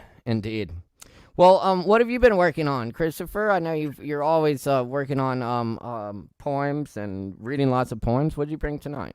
Yeah, I've got a poem by my friend Dan Cuddy. He had a mild stroke a couple of weeks ago and wrote a really nice poem about undergoing MRIs and various tests and so on. And So he already has a poem out about it. Yeah, no, he didn't have apparently much, you know, that you know, upset him that he came through the stroke okay, but he wanted to write about the act of going through all the medical tests that he had to go through.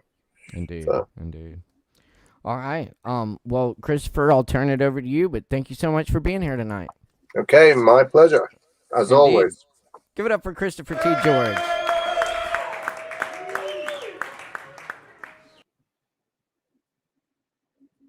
This is by my longtime poet friend, Dan Cuddy. One sound of an MRI.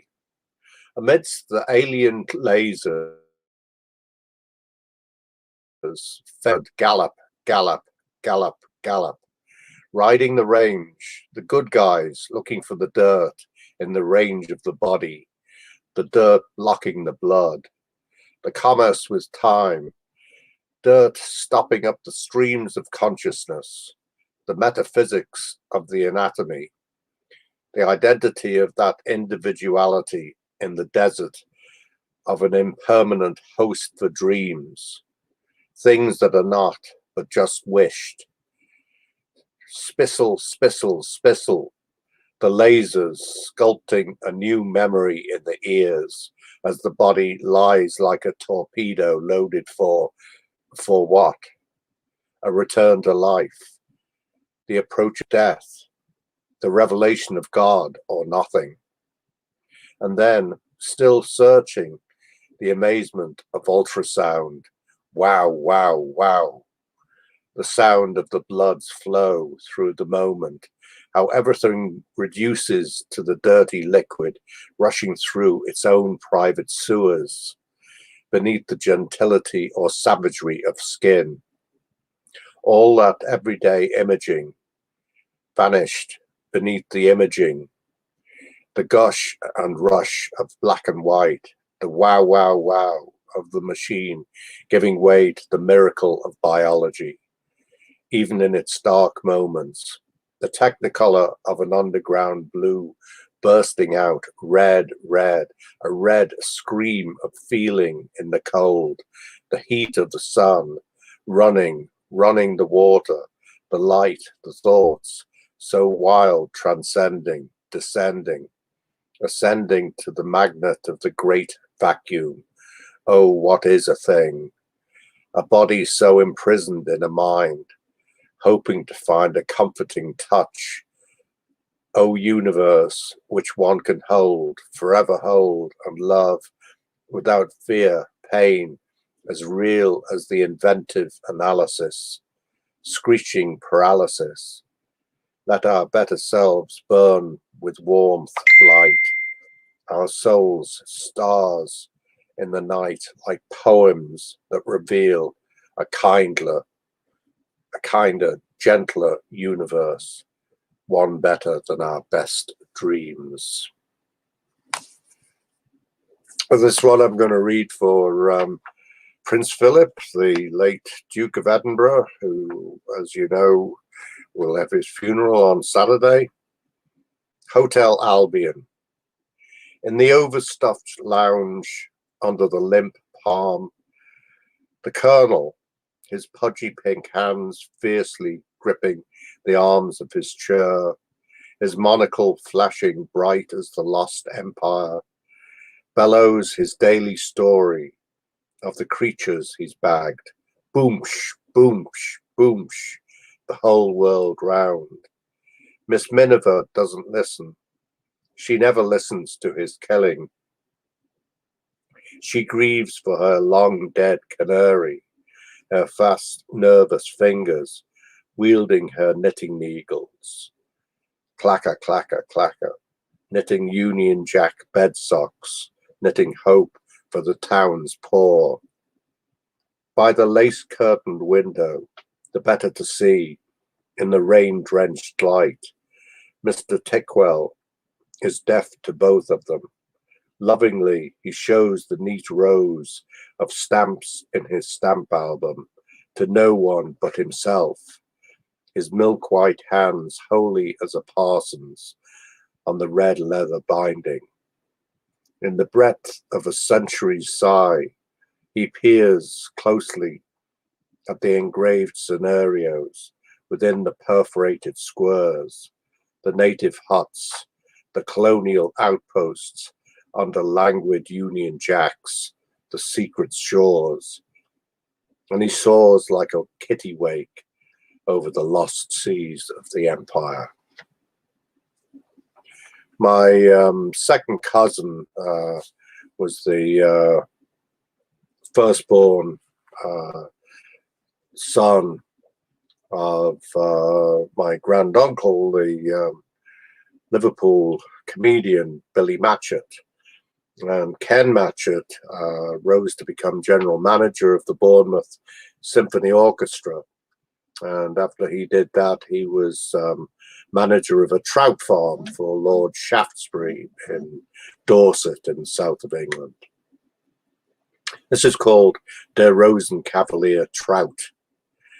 Cousin Ken, the trout farmer, stirs out of the window past the new infrared sensors to trap, hopefully, poachers, not herons, nor poacher-chasing police, driving Keystone Cop style headlong into the Dorset River, as on that foggy night, and past Harry the Forester's Land Rover at the barred gate, Harry who trod the spring grass with efficient billhook, and now stands amicably in the dining room in stout boots, while Cousin Ken listens to the videotape of Der Rosenkavalier, the liquid voices carrying him along, so he fails to see the sparkling women opera singers, while in the barn the young trout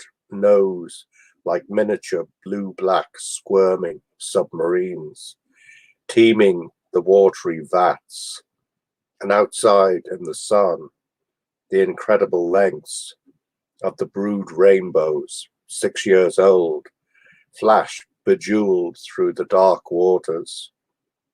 The singers conclude, and Cousin Ken turns, tears welled in the creases of his weathered, aging face, and the promised trout for our supper arrive gutted, and Harry the forester delicately touches 2 fingers to lips to capture the magnificence of buttered trout cooked under a hot grill, 4 minutes each side.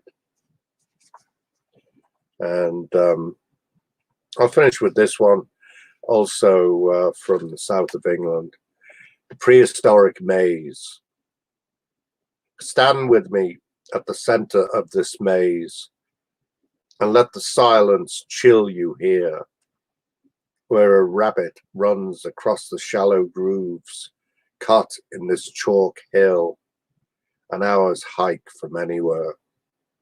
And think how these grooves are as cryptic as the names scattered on the land around, names spoken like passwords from the primeval moor, names reshapen by Roman, by Saxon, by Tudor tongues, your name and my name, whispered from the prehistoric dark. Thank you.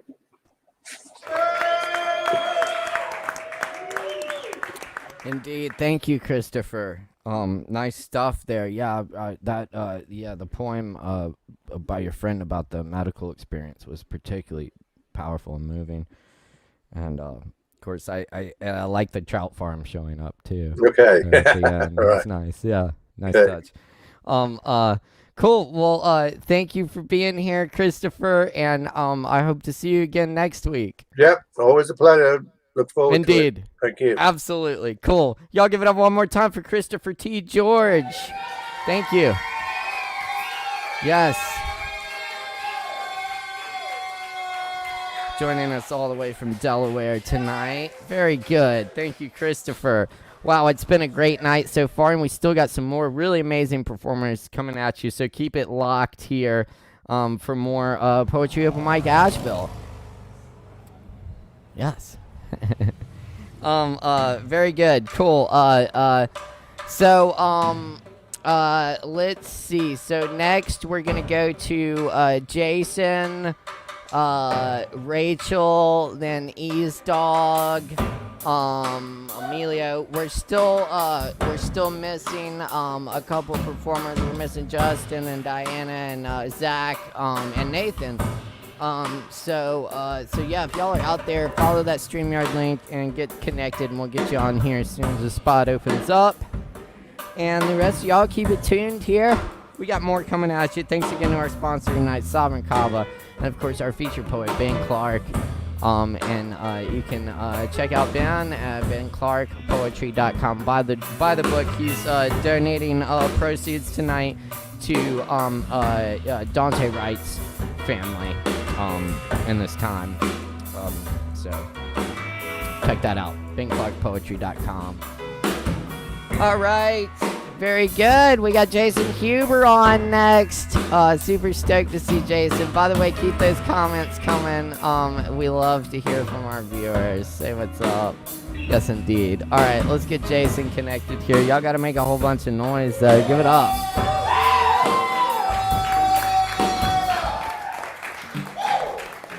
Hey, what's up, Jason? Not much. How you doing? Pretty good. How you doing tonight? I'm doing pretty good. Enjoying poetry. Drinking out of a Thor's Hammer mug. I feel very empowered right now. Oh, yes, so yes. That's good news. Got some good Kava. Good. Glad to hear that. Very good. Yeah, let's see. Oh, I was just out at Western the other day for the Gilbert Chapel Distinguished Poet Series reading. Oh yeah, how was that? Lovely little reading on the lawn there. It was nice. For the Spring Literary Festival, which by the way is still going on this week. Yes, indeed. And, y'all should check it out. Yeah. Absolutely. I've had some really good times at the Literary Festival. Me too, over the years. Yeah, for sure. Cool. Well, what have you been writing? I have been working on a short story for a couple of weeks now, playing with like anthropomorphism and absurd sort of dark comedy. love it. And so I have a rough draft. It's ready to be read in front of people. So. Yay, a draft! Yeah. And I didn't realize I had my Google Docs in dark mode, and this is what I printed. Yeah. Oh man! Although we've got, hope you got a fancy laser printer, so it went real good. fast. Okay, good. I don't know. It's kind of cool. I like it. Yeah. Definitely. Oh my! That's great. Awesome. Well, Jason, I look forward to hearing it, and I'll turn it over to you. But everybody out there, make some noise for Jason. Woo.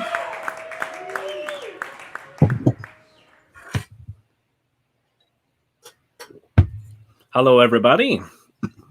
This story is called Going to the Rats, or Where's Stuart Little When You Need Him? I don't want to, he said, holding a gun under his chin, finger set to detonate. His blue eyes were locked into a 1,000-yard stare. I don't want to do it, he repeated. Then don't, a response. What the fuck? For all Robert knew, he was alone in the house. The only person keeping him company was Jim Beam, and he ran out a while ago. Don't, repeated the voice. If you don't wanna, don't. Simple. Who is that? Robert scanned his surroundings. I'm over here, big guy. The voice carried from the corner of the room. Where? He walked over to investigate, but only saw the smoke-stained walls of home. Down. Warmer. Robert's eyes tracked down to a hole in the baseboard. Burning hot. I think you've figured it out. We have a winner, the voice continued. Tell him what he's won, Ferdy. A second voice. He's won an all-expense-paid trip to a hell of his own design. He'll be staying in the finest accommodations one can afford on a military pension and disability. Shag carpets, baby. Thank you, Ferdy. Now let's have a hand for my lovely assistant. The room filled with the sound of clapping and cheering. Robert clutched his head. The noise was all around him. What is this? He cried out. Robert Fodder, this is your life. A lit-up sign appeared on the wall that said, applause. The claps and cheers swelled again. And then, as though the air was sucked from the room, the sound stopped. Robert waited for a moment. Hello? He said. Silent. Robert Fodder, you're losing it. He smacked himself on the forehead. His hand struck with a dull thud, and the pain set on his brow. Whoa, you're scaring our studio audience. Calm your tits, fella. Yeah, calm your tits, Ferdy added.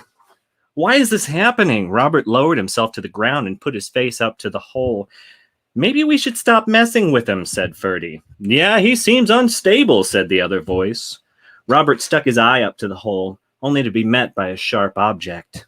God, fuck, that hurt, Robert said, clutching his eye. Sorry, I was getting claustrophobic, the voice said, as its owner crawled out of the hole. The rat's brown fur was grayed at the edges. It walked on its hind legs with a cane for balance. Name's Theodore, and it's a pleasure to finally meet you. The rat came further into the room and turned back around. Are you coming? He said. A second rat with white and brown fur scrambled out of the hole on all fours. You're not really here. This isn't... Robert stopped and stared. This isn't what? This isn't normal. Not a damn thing you've been doing for the past few months has been normal. Don't get me wrong. You've made a fine roommate. Plenty of food left out and very little screaming or shoes thrown. Theodore walked past Robert and climbed onto the couch. He crossed his legs and waited for a response. Roommate? Robert pointed the gun at the couch. We're not roommates.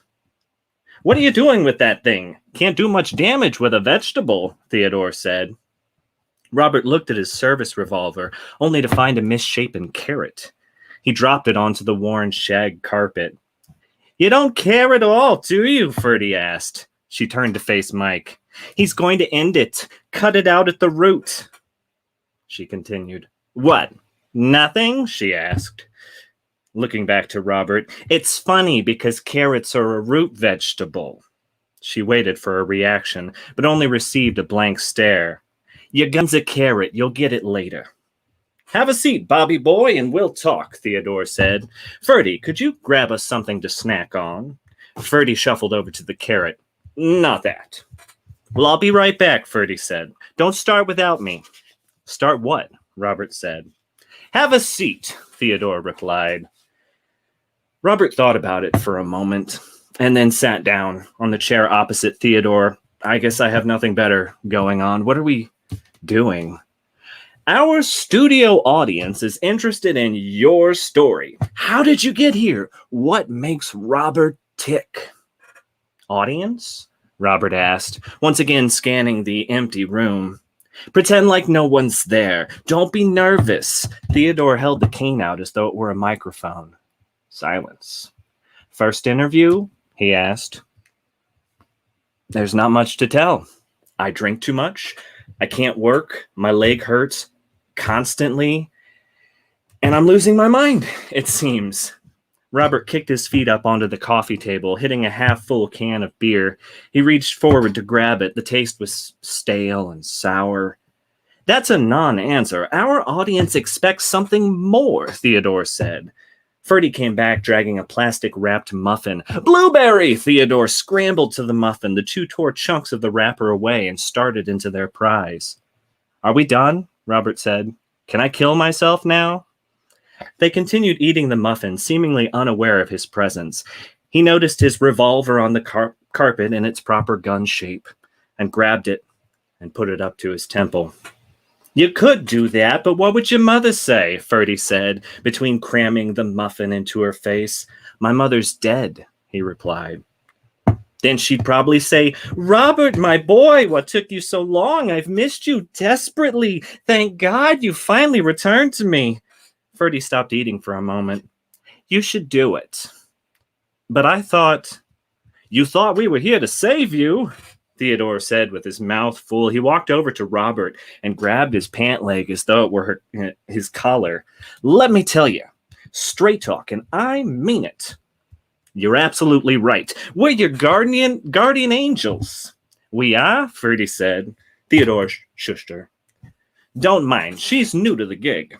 Theodore crawled back onto the couch. Come, sit. What do you want from me? Robert asked as he sat back down. Our studio audience has provided a question. Let's see. This one's from Zed. Zed, can you stand up? As he asked the question, a light in the kitchen shorted out. Thank you. Now, Zed's question is, have you ever killed someone? Tough question. Have I killed? Yes, have you ever killed someone? Please, give details, Theodore said, leaning forward. I mean, not outside the job. The sound of a buzzer filled the room. Oh, wrong answer. It seems you've made your first kill before you entered the army. According to our sources, you were just a wee lad. The room filled with oohs and ahs. Ferdy crawled up next to Robert and looked at him from the arm of the chair. She had a look of concern on her face that was only somewhat diminished by the half-eaten chunk of blueberry in her cheek. You'll want to do better if you want to have points for the lightning round. Tell them about the time you killed your mom, she said. Yes, that's a story worth telling, Theodore added. I didn't. That's not what she says. Ladies and gentlemen of our studio audience, let's go ahead and bring out Robert's mom. Robert's mom, everyone. Theodore pointed towards the kitchen. Robert spun around, tears in his eyes. No one was there. I'm just kidding. Could you imagine? Yeah, that would be crazy, Ferdy said. Why are you doing this to me? I told you. I'm your guardian angel, Theodore said. He took a moment to think. Maybe I should try a different approach. He slicked his hair back on his head to resemble a bald spot, combed the fur of his lip into a mustache, and leaned forward. Ferdy, he said. Ferdy, who am I? He held his hand out, took a deep country drawl. When you allow a person's words to upset you, you give away your power. Jesus, Ferdy answered. Close. I'll try another one. This time he put both his hands out. You can put feathers on a dog, but that don't make it a chicken. Andy Griffith, Ferdy said. Theodore shook his head. I was on Oprah, he added. Ferdy sat, scratching her head. Robert finally said, Dr. Phil. Theodore's shoulders dropped. I wanted Ferdy to guess, he said. After a pause, he picked his shoulders back up and leaned in further. Now, I want you to tell me about your mother. Rather not, Robert answered.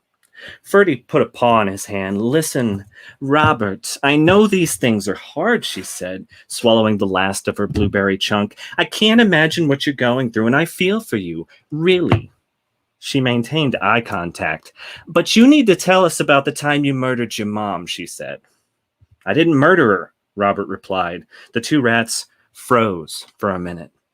Anger is only an outward expression of fear, hurt, and frustration, Theodore says. Yeah, calm your tits, Ferdy adds.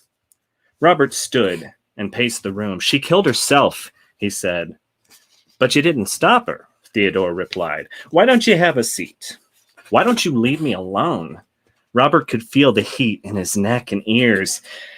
I can't breathe, he said with a hand on his throat. Theodore crawled back onto the back of the couch. You're fine. Sit down, he said. I can't breathe, he repeated in between sharp breaths. He held his hand over his chest, feeling the quickened thumps. I'm having a heart attack. You're having a panic attack, Theodore said. Sit your ass down. Robert stumbled into the chair. Ferdy looked up at him from the arm. This is really embarrassing for you, she said.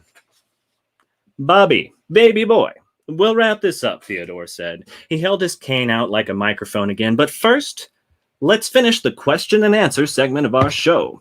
Robert was still trying for deep breaths and willing his heart to slow down. Answer as truthfully as possible. Our audience can tell if you're lying. And I can snip them out, Ferdy said. The lies! Theodore pulled a stack of note cards bigger than himself out of thin air. Question number 1. He read the card silently, looked at Robert, and then tossed it over his shoulder. He read the next one in the stack and similarly tossed it over his shoulder. All right, here's one, he said as he read the third card. Why? He asked. Why what? It's an easy question, Robert. You're not going to burn a lifeline so early, Ferdy asked. Theodore waited for an answer. I don't understand, Robert said. Correct! Next question, Theodore said as he flipped to the next card. This is a good one. He donned a serious look. Why not? This is bullshit, Robert said, standing up. Correct, Theodore said. 2 for 2, Ferdy said with a doe-eyed look. Maybe you're a winner after all, she continued. Keep it professional, Theodore said. It would never work anyway, Ferdy responded. Why must I always fall for the bad boys? Final question, Theodore said as he tossed the remaining cards over his shoulder. What if you didn't? He asked. Just for now, Ferdy added. Robert thought about the question for a moment, then let out a chuckle. He stared at the ground, and the chuckle grew into a full-bellied laugh, and he laughed until tears were streaming down his face. This is ridiculous, he finally said. Ding, ding, ding, ding, ding, ding, ding, ding, ding. Theodore waved his hands over his head. That's another big win for Robert tonight. You've scored enough points to spin the wheel of destiny. His eyes got wide. I'm about done with this, Robert said. Not until you spin the wheel. Theodore pointed his cane, and the light in the kitchen flickered back on. There was a large wheel that stood nearly as tall as the ceiling. It looked like the cylinder of a revolver from the front. Go for it, big guy, Ferdy said. What the fuck? Robert said. Why not? He walked into the kitchen, and the rats followed. You get 1 spin, Theodore said. Make it count. Robert grabbed the wheel with both hands and gave it a firm yank. A firing pin caught the spokes on the front of the wheel as it spun. The whirring sound was deafening. The kitchen light strobed with each spoke until the wheel slowed to a stop. A loud click reverberated through the house, rattling Robert's skull. "Oh, the chamber is empty," Theodore said as the room filled with the groans of an audience. "Better luck next time, Bobby boy." The wheel disappeared, and the kitchen light shorted out again. When it came back on, Theodore was gone, leaving Ferdy and Robert standing there.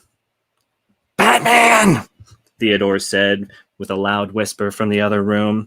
"Ferdy, Batman time!" he repeated. "Oh, right," Ferdy said, and the kitchen lights cut out again. When they came back on, Ferdy was gone as well.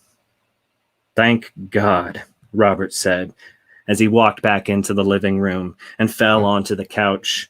He let out a sigh. The adrenaline was wearing off and his eyes were getting heavy. "We were never here," Ferdy said, poking her head out of the hole in the wall. "Come on," Robert said. "This was all a dream," she continued. "Ferdy," Theodore said. "He gets it." Ferdy dipped back into the hole, and Robert let himself fade again and fell into a sound sleep. The end.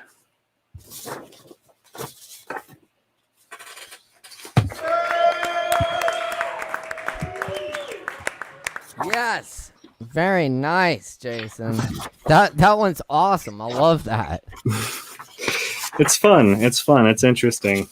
And dark, but still hopeful. I guess. Yeah, but I don't know. It definitely, you balance it out with the humor really well. And I think it allows you to go to those deeper places, having that balance. And that's really nice. Yes. Someone said your stories are very cinematic. Hey. Yeah. So, yeah. I'm only gonna write characters that I get to do funny voices for, though, from here on out. That is really what I enjoy about these poetry readings. Well, I enjoy it too. Look who showed up! Oh, yay! Hey.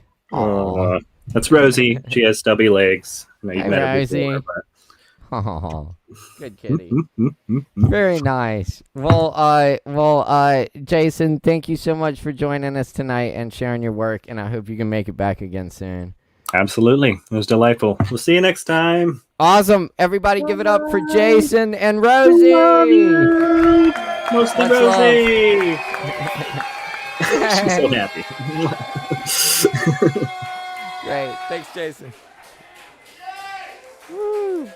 Yes, indeed. I love it. Very good. You're here. You got it tuned to Poetry Open Mic Asheville. When did you forget that you were a flower? That's when right. When did you look at your skin and decide you were an impotent, dirty old locomotive? The ghost Cool. of a locomotive. We got some comments here for Jason. I want to make sure we blast. Of a once powerful, mad American locomotive. Y'all keep the comments coming. You were never no locomotive sunflower. You were a sunflower. And you, locomotive, you are a locomotive. Forget me not. So I grabbed up the skeleton, fixed sunflower. Yes, indeed. All right. We're going to keep it moving here. We got some more open micers coming at you. We got Rachel up next and then East Dog. And it looks like we got Justin connected now, so we'll go to him right after East Dog. And then we got Emilio, and we're still looking for Zach and Diana and Nathan. So y'all get connected. Join us, please. And the rest of y'all, keep it locked here. Y'all don't want to miss these next few folks. We got some more awesome people coming at you. Thanks so much. All right. My name is Caleb Beissert, and this is Poetry Open Mic Asheville. Up next, we have Rachel McMurray from here in Asheville. Y'all got to make a whole bunch of noise. Give it up.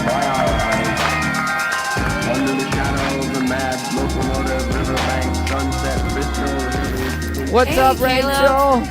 Hey. Oh, good to see you. How you doing? Show. So good to see you. It's been a really beautiful show so far. Indeed. I've especially enjoyed feature poet Ben Clark. Fabulous poet. Yeah. And everyone should check out his books. They're really great. Yeah. And highly recommended. But yeah, that was great. Glad you enjoyed it. What have you been working on? Because you do stories and poetry too, and like all kinds of stuff, right? So that's true, actually. Yeah, I do. I write poetry and stories. But tonight, I've actually decided to read some work by other poets. Cool. Something that I don't usually do. And so what I've decided to do is I've chosen 3 pieces written by Black poets in honor of Dante Wright's life. They're written in tribute to some other Black lives that were, cut short tragically because of police brutality. So I thought I'd just take the time tonight to read some of those poems. Excellent. Well, thank you for that. It's a very important thing for us to talk about. So thank you for acknowledging that and bringing that work tonight. And we'll turn it over to you and listen to the poems now. But thank All right, you. thanks. Yeah, I'll give it up for Rachel. Thanks, Rachel. All right, y'all. So just want to take one moment, just to say thank you to Ben for donating the proceeds to the Wright family. So this first piece that I chose is by this amazing poet named Kimon Felix. And it's called, it's in tribute to Breonna Taylor, and it's called Free for Breonna.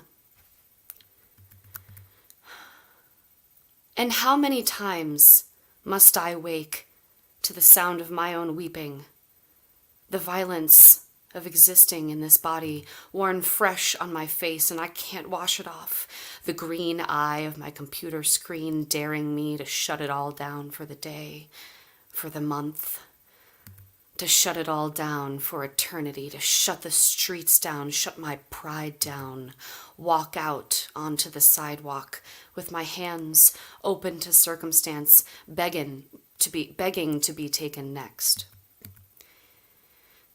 Instead, I silence the dribble of Slacks, mute my inboxes, and quietly organize my rage to collect your life and wishes, and what I would want for you if you were my kin, my blood, my sibling. My love, I wish you the soft hand of prayer. I wish you a belly of long-lost pleasures and a dress room of hymns. I wish you an undisturbed peace and an ignorance to hell. I wish you a bath of fresh lilies and a time-warped end where death is no final form and death is not your name. I wish you a world where death is the field you lay down in, and it is the soil of your rebirth, and in every town your name, a tiny bird on the tongue of the voiceless, in every mouth a vowel gone undone, in every eye a tear to water your memory, in every chest a thumping reminder that we must remain a menace to your enemy Breonna. To survive is the greatest equalizer, but to die, oh, death, is to multiply. To multiply is to multiply. So, I love that piece so much. And so here is the next one is in tribute to Tamir Rice, and it's written by Reginald Dwayne Betts. It's called When I Think of Tamir Rice While Driving. In the back seat, my sons laugh and tussle, far from Tamir's age, adorned with his complexion and cadence, and already warned about toy pistols, though my rhetoric ain't about fear, but dislike, about how guns have haunted me since I first gripped a pistol. I think of Tamir twice, blink, and confront my weeping's inadequacy, how some loss invents the geometry that baffles. The Second Amendment, cold, cruel, a constitutional violence, a ruthless thing, worrying me still. Should be it predicts the heft in my hand, arms sag, burdened by what I bear, my bare arms collaged with wings as if hope alone can bring back a buried child. A child a toy gun. A blue shield's rapid shit. This is how misery sounds. My boys playing in the back seat, juxtaposed against a 12-year-old's murder playing in my head. My tongue cleaves to the roof of my mouth. My right hand has forgotten. This is the brick and mortar of the America that murdered Tamir and may stalk the laughter in my back seat. I am a father, driving his black sons to school, and the death of a black boy rides shotgun, and this could be a funeral procession. The death, a silent thing in the air, unmentioned, because mentioning death invites taboo. If you touch my sons, the blood washed away from the concrete must, at some point, belong to you, and not just to you. To the artifice of justice that is draped like a blue god around your shoulders, the badge that justifies the echo of the fixed pistol, taboo. The thing that says freedom is a murderer's body, mangled and disrupted by my constitutional rights come to burden, because the killer's mind refused the narrative of a brown child, his dignity, his right to breathe, his actual fucking existence with all the crystalline brilliance I saw when my boys first reached for me. This world best invite more than story of the children bleeding on crisp fall's days. Tamir's death must be more than warning about recklessness and abandoned justice and white terror's ghost, and this is why I hate it all. The protests and their counters, the civil rights attorneys that stalk the bodies of the murdered, this dance of ours that reduces humanity to the dichotomy of the veil. We are not permitted to articulate the reasons we might yearn to see a man die. A mind may abandon sanity. What if all I had stomach for was blood? But history is no sieve, and sanity is no elixir, and I am bound to be haunted by the strength that lets Tamir's father, mother, kinfolk resist the temptation to turn everything they see into a grave and make home the series of cells that so many brothers already call their tomb.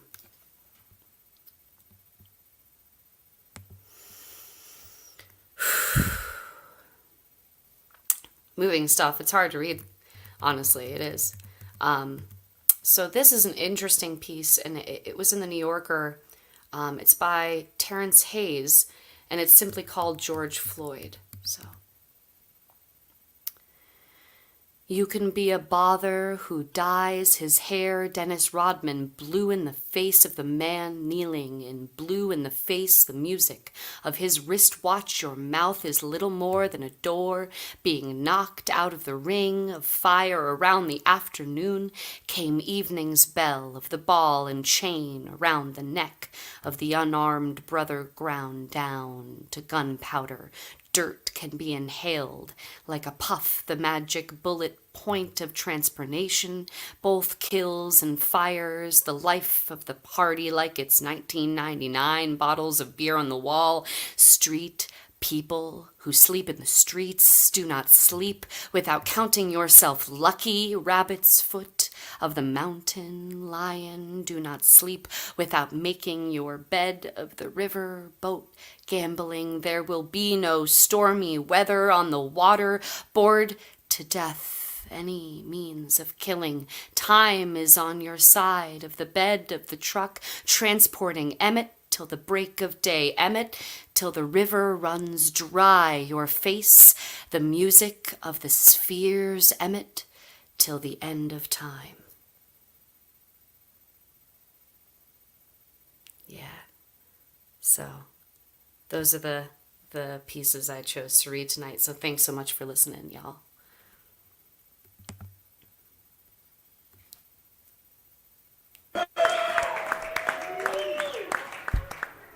Thank you, Rachel. That was just a powerful and moving selection of poems there, and thank you for sharing that with us tonight. Absolutely. Thank you so much for creating the space for us to have this conversation, and thank you again to Ben Clark, of course, and thank you to everybody listening tonight. Of course, and thank you to you, Rachel. Appreciate you. We'll see you next time. I'll see you next time. Absolutely. Y'all give it up for Rachel McMurray. Thank you, Rachel.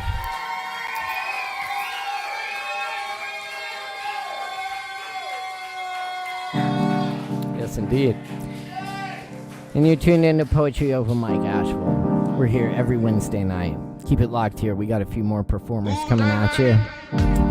Up next on the mic, we have the one and only Ease Dog with us tonight. It's always good to see Ease Dog in the house. And then we got the incredible poet Justin Blackburn coming at you, and Emilio Maldonado. I think we're missing a few folks. Didn't show up for spots, so I guess there's a couple extra spots if anyone wants to join in. Follow that StreamYard link, enter the broadcast studio, enter your name, we'll get you on when a spot opens up. Anyway, thanks to Sovereign Kava, who keeps us going each and every Wednesday night for y'all. We're live from Asheville, and we got Ease Dog, the well-known Asheville rapper, and now a turntablist, and just all kinds of good stuff. Always coming out with new music. Let's see what Ease has for us tonight. Y'all gotta make some noise though. Give it up. It's Ease Dog.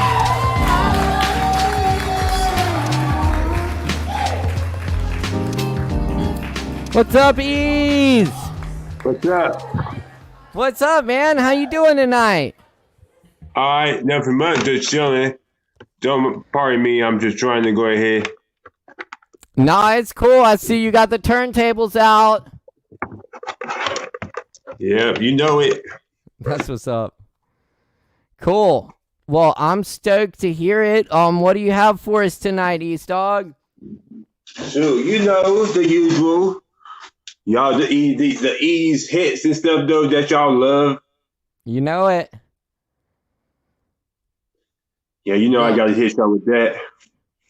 Yes, we love East Dog. East Dog's been doing the open mic here now for a few years. At the Kava bar is one of the regular favorites, and at Sovereign Kava, and he's done some shows there as well. And yeah, we're stoked to have you on the mic tonight, Ease. I'm gonna turn it over to you and let you do your thing. But everybody out there, make a whole bunch of noise one more time for Ease Dog. Give it up.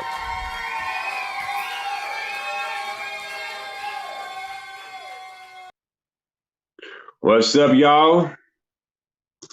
This is your boy Ease Dog, and we're about to go ahead and get it popping and stuff though. When my set, how's everyone doing tonight, by the way?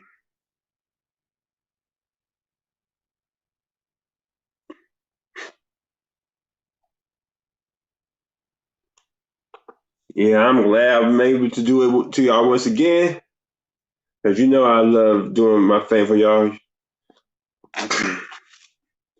As of right now, things is starting to improve though and stuff though.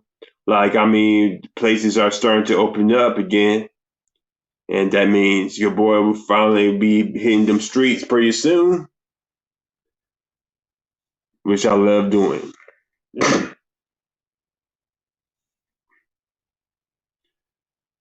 But yeah, I'm just gonna go ahead once this DJ software loads up. I'm about to go ahead and deliver some of y'all favorites and stuff that y'all love. So right now, I'm gonna go ahead and start things off with a song that this is a song that one of the few songs that I actually have that I never made the beat for, but it's still fire. And this is for the ladies with the sassy attitudes. So I'm gonna start the night off with the song called Sassy Attitudes, featuring my homeboy Amazing on the vocals and the hook. Y'all gonna love this one. And for those that have it, you're gonna love it. So here it is, Sassy Attitudes featuring Amazing. Let's go. Yeah, let's go ahead and do this. Yeah, it's going down.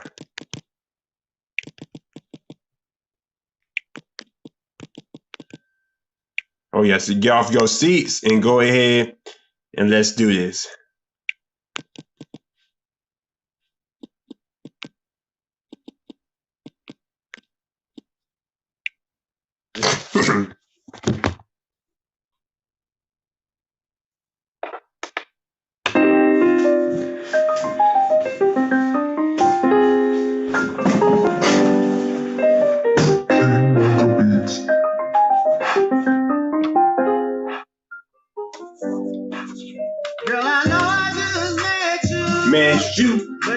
got that sexy, sassy attitude. Attitude. She like it. Hey. Yeah. Can we get up and kick it somewhere? Somewhere. And you can bring your girlfriend. Girlfriends. Cause you know I got all my guy friends. Guy friends. We can chill out. Chop out. I'm just trying to keep a smile on you, no doubt. No doubt.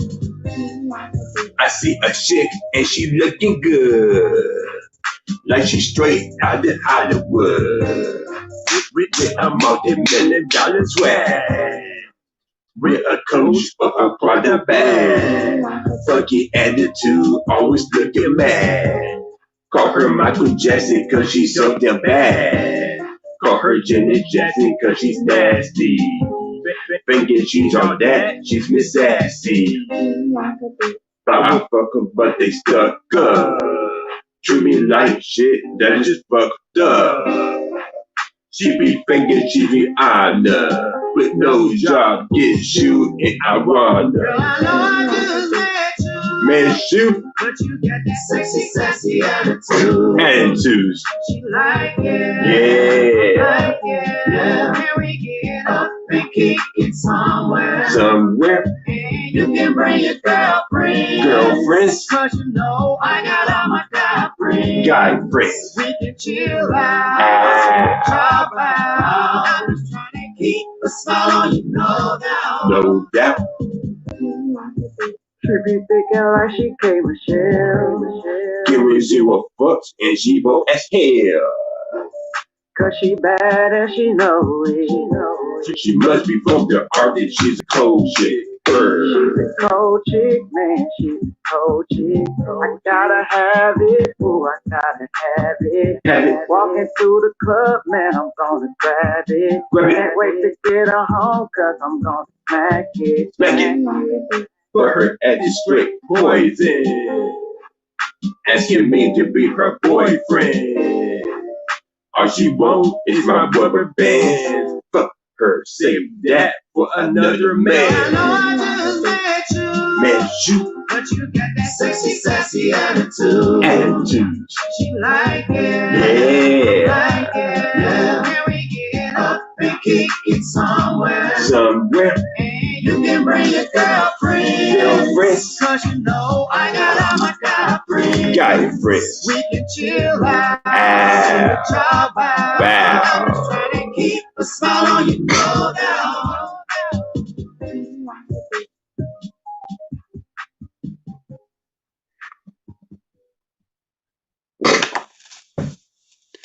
Yep, just like the song said, I know you like that. Yeah, I know you like that hit, Sassy Attitudes. Yeah, I just seen a lot of y'all rolling right now and stuff, though, right now as we speak to this. And that's what I love to do, deliver some of y'all finest hits that y'all actually love by the courtesy of East Doggy Dog. All right, I'm about to go ahead, switch gears and stuff, though, and that's exactly what we're about to do right now, is switch gears. I'm about to go ahead and switch off to the song and stuff, though. Y'all probably ain't heard me perform. Matter of fact, I don't think I ever performed this song, but I'm actually going to put this on the turntables tonight. So I'm about to go ahead and spin this little joint and stuff, though. A joint called E-Style. I don't think you heard this song before. E-Star on the track. Asheville Finance. About to get on this hot beat. About to drop these hot bars. Yeah, it's about to go down. It's the Eve Duggan freestyle. With my own twist, it's an E-style. Ow, ow. This is Eve Duggan freestyle. With my own twist, it's an E-style. It's an E-style. It's an E-style. It's an E-style. With my own twist, it's a motherfucking E-style. Got this grease buzzing like 100 beehive. My mind's still young, don't call me C now. Y'all haters suck a dick on the feet now. The sheriff's here, they see me like a John Cena. I'll cause them make you see me like a John Cena. I'll cause them make you see me like a John Cena. See me like a John Cena. I'll cause them make you start having corner fever. Got the coronavirus test on your food. All your whatever, take your ass back to school. Just another everyone doing above average. On my cousin nerd shit, all around my cabbage. Cause my flow so sick like Ebola, sick like Ebola. So dope, that they come with your baby soda. It's my birthday, time to get my cake up. I'm that bright golden sunshine, you wake up. I been staying on the road like a ski ball. I been staying on the road like a ski ball. I been staying on the road like a ski ball. I been staying on the road. I been staying on the road like a ski ball. Listen to the music sound of East Dog.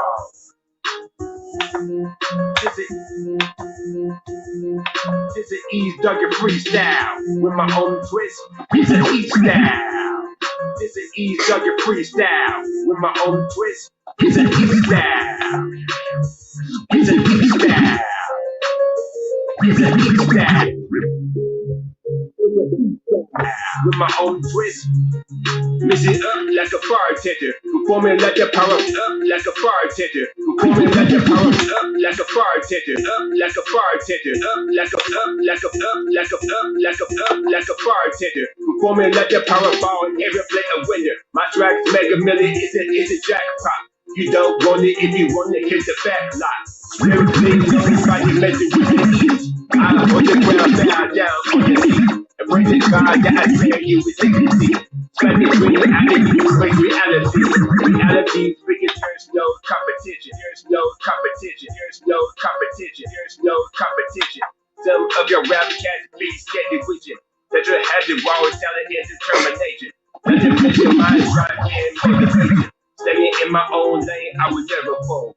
Like the white sheeps never sell my soul. Sheeps never sell my soul. Sheeps never sell my soul. Sheeps never.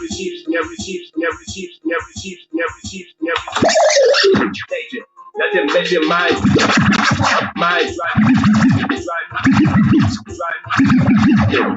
and motivation. Staying in my own lane, I would never fall. Like the white sheeps never sell my soul. Forget the bars that we speaking that rap shit and that drill shit. As your boy East, I'll stick to that real shit. Yeah, and that was right there. The little something and stuff though from the East Dog Asher's Finest EP, the East Style. Check out the East Style on my SoundCloud too as well. Shoot, matter of fact, you can actually listen to East Style on my EP if you actually have it. Which I usually let them go for 5. Yeah, let me know stuff though if you want that Asher's Finest. I actually have a few left. And by the way, that Asher's Finest some good shit too.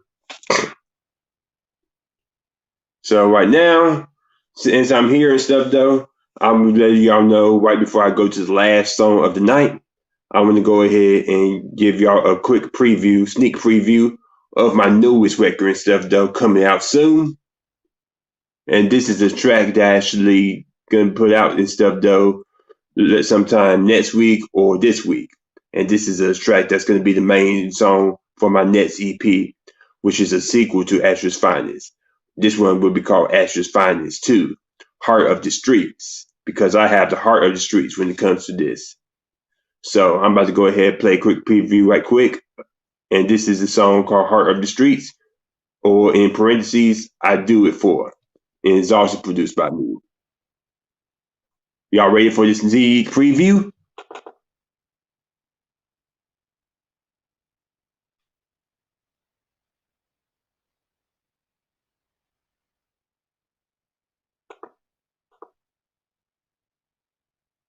Okay, let me go ahead and put that on the turntable thing. Yeah, I think it's easier that way and stuff. That way I can actually play the songs on the collection and stuff though on my DJ software. Let me go ahead. put that in there right quick. Yeah, thank you for actually tuning in. I really appreciate it.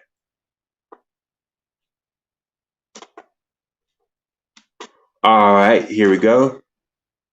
Yeah, this preview won't take long and stuff though either.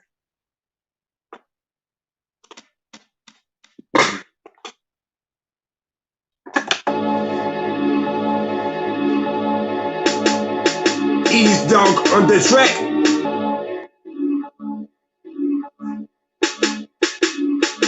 At its finest. Some people do this music for the love, some do it for the fame, some do it for the money. But me, I do it for my fam, I do it for my friends, I do it for myself, I do it for my fans, I do it for my fear. I have the heart of the streets.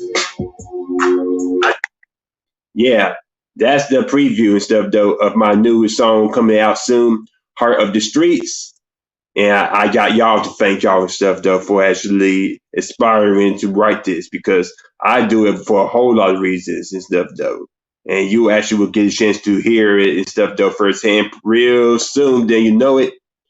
So right now, no further ado, I'm going to the recent song and stuff though that is a important message. And this is a pandemic jam, because I actually spoke about this though, about the pandemic for a year, and we're still going through it, and we got a long ways to go. And this song has a special message behind it. So here it is, last song of the night, Feature Sake, produced by me, Ease Dog on the track. Let's go. Ease Dog on the track. This is an Ease Dog public service announcement. We're dealing with something serious. This coronavirus. We got to work together for future sake. It's affecting the world, from your old grandparents to your little girl. For future sake, find a way to a cure for a better day. For future sake, so this pandemic will go away. For future sake, y'all listen to the words that I have to say. Everybody in the world going through hard times. It's your boy Ease Dog with these hard rhymes. It's a cold red down here, major crisis, killing more people than the ISIS. Thanks to the rules of coronavirus, we got to work together. We must fight this for the elderly kids. They are vulnerable. Gotta play safe. This shit ain't curable. People be taking this as a joke. It's all funny game till the casket closed. Imagine in the hospital fighting for life, and you don't know if you're gonna live or die. This ain't no flu, but COVID is real. Over 1 million have fallen ill. Now it's up to us to battle this killer. You better downplay, just read the figures. It's affecting the world, from your old grandparents to your little girl. For future sake, find a way to a cure for a better day. For future sake, so this pandemic will go away. For future sake, y'all listen to the words that I have to say. Every day I wake up, someone's infected. If you're sick or not sick, everyone's affected. People losing their jobs, can't pay the bills. Everything's closed down, shit's getting real. Forget of the worst, everyone is stressing. They already talking about another recession. Can't go to the store without no worry. Everything's all gone, it's the same old story. Whole world is at a standstill for now. Every major city has done shut down. Nightlife is dead and dining is out. Can't do anything with bigger crowd. Stay home, stay safe, or it is in place to keep America great, America safe. We can do our part to make this better. We can all be strong through any weather. It's affecting the world, from your old grandparents to your little girl. For future sake, find a way to a cure for better days. For future sake, so this pandemic will go away. For future sake, y'all listen to the words that I have to say. Pandemic will be over sooner or later. It'll take cooperation, say a prayer. Texas, be practice, social distancing. Here's my advice. Are you listening? Keep your hands washed and sanitized. Write down everything where germ will thrive. If we all do this, there's a brighter day. Be easy, be great, and y'all stay safe. Yeah, and that was the Pandemic Jam, Future's Sake. And like I said, we got to do our part for Future's sake, for all the people out there, and for our sake. Get things back to normal. Because I want to actually get back on the stage and perform for y'all like I love doing. And I have been. I was at Alley Cat last night performing, and I was over at Twin Leaf Brewing performing last week. So your boy's back. Your boy's coming back though and stuff though. And hopefully soon I'll be back performing in person and stuff though in San Kava. It don't even matter if it's inside, outside, don't matter. I want to actually come back and perform for y'all because I miss performing for y'all Severin Carver people, y'all Severin Carver crowd and staff. I appreciate yes. I can't wait. But now I'm about to go ahead and give y'all the minis. I'm going to go ahead and give you the links. If you want to hear more of my song like this, Future's Sake, Ease Down, etc., listen to my SoundCloud, Ease Dog. Type in Ease Dog on the SoundCloud search engine. And for those who mess with the Instagram, follow me, Ease Dog Your Dog. Once again, follow Ease Dog Your Dog. And also, if you want to actually get more of me, try to get my Ease Dog Facebook page. Keep up with me. And also, if you want to watch my music video for my hit song Asher's Finest, go to my YouTube, type in Ease Dog or type in Asher's Finest. It'll pull up real easy. Yeah, it's a must watch. Let's get these numbers up. And when in doubt, Google Ease Dog.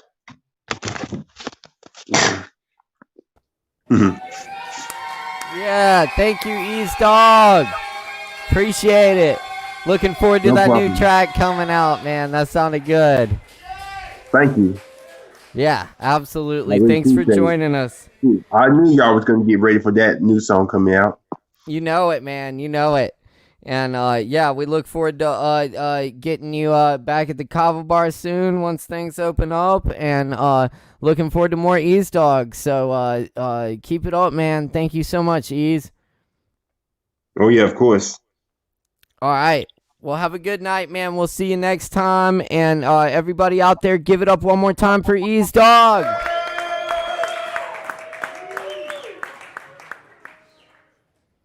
Yep. That's Ease Dog joining us here live in Asheville. Thanks so much for joining us tonight. We got some more awesome stuff coming at you, so keep it locked here. That was Ease Dog. Thanks so much for the comments. Y'all keep them coming. Yeah, they were digging that Ease. Cool. We got Justin Blackburn up next. I am stoked. Very good. Switching it up on us. He used to always do the first spot of the night, you know, and doing that hit comedy thing. He's a busy performer, man. I love that dude. There he was, and hopefully we will be again soon. So let's get Justin on here. Y'all make a whole bunch of noise for the one and only Justin Blackburn.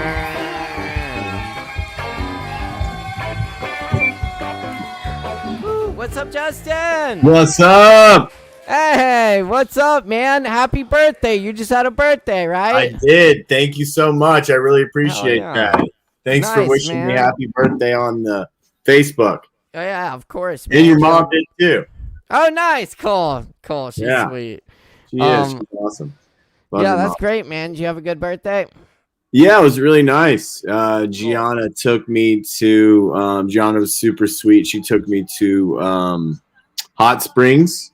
Oh man, yup. Perfect. Love we got a tub for an hour, which is great. Oh, I love it. Then she took me out to Mellow Mushroom because my favorite food is pizza. Nice. And they had the best vegan pizza there, man. Oh, really? Cool. Mushroom. It's incredible. Yeah. Yeah, and she got me some time with my favorite coach. She bought me some sessions. Nice, dude. That was nice. That's awesome. Cool. Yeah, that was really cool. And and I wrote a poem to myself at the Mellow Mushroom that I'm going to share. Okay, cool. Some poetry tonight. Yeah. Very good. All right. Well, man, I'll turn it over to you for the poetry. Thank you for being here. Hey, thank you for having me. Totally, man. Totally. My pleasure. Y'all out there, give it up for Justin Blackburn.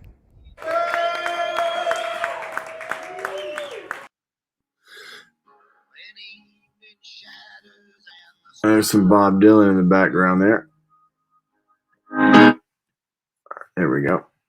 Hope everybody's doing amazing tonight. I'm going to read a new poem that I wrote yesterday. It's called Poem to Myself on My Birthday. Here we go. I am full of thoughts like a rainforest.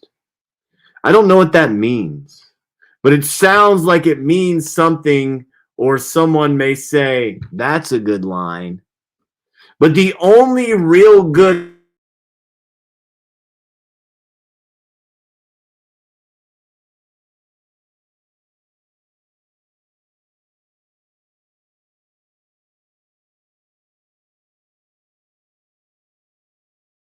line is the one over here. There it goes. Okay, sorry, it was messing up.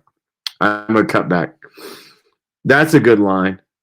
But the only real good line is the one running straight from the heart of source through my solar plexus. The one that pours through every cell so I never get anxious, even as the mind believes the body to be breaking down. It's not. It's just a sound I heard others hear as well. And that fear energy made its way into my consciousness to create this imaginary separate hell that can't remember it is creating itself. So happy birthday, Justin. If you let this world kill you, just know this world didn't do shit but provide fear for you to cling to like a little bitch. And you can let go at any age, but that rusty cage feels safer than that great unknown, but it doesn't. Your mind is a dog and fear is a bone. It's a shame because the whole time you were always home. Seriously, though, stop putting so much pressure on yourself. That was that. So I'm going to read a couple of ones. Then I might play a song. I'm going to read a couple of ones from It's Hard to Get There When You're Already There.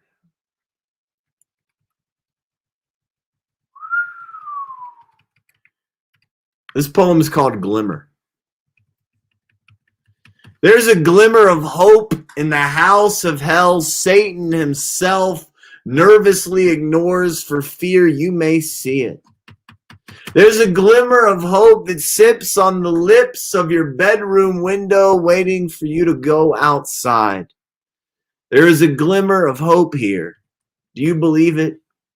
It may not even be real. You may have to make it up. It is worth it. That glimmer of hope is why when I'm spellbound in Satan's arms, I can look so deep within his eyes and see my light.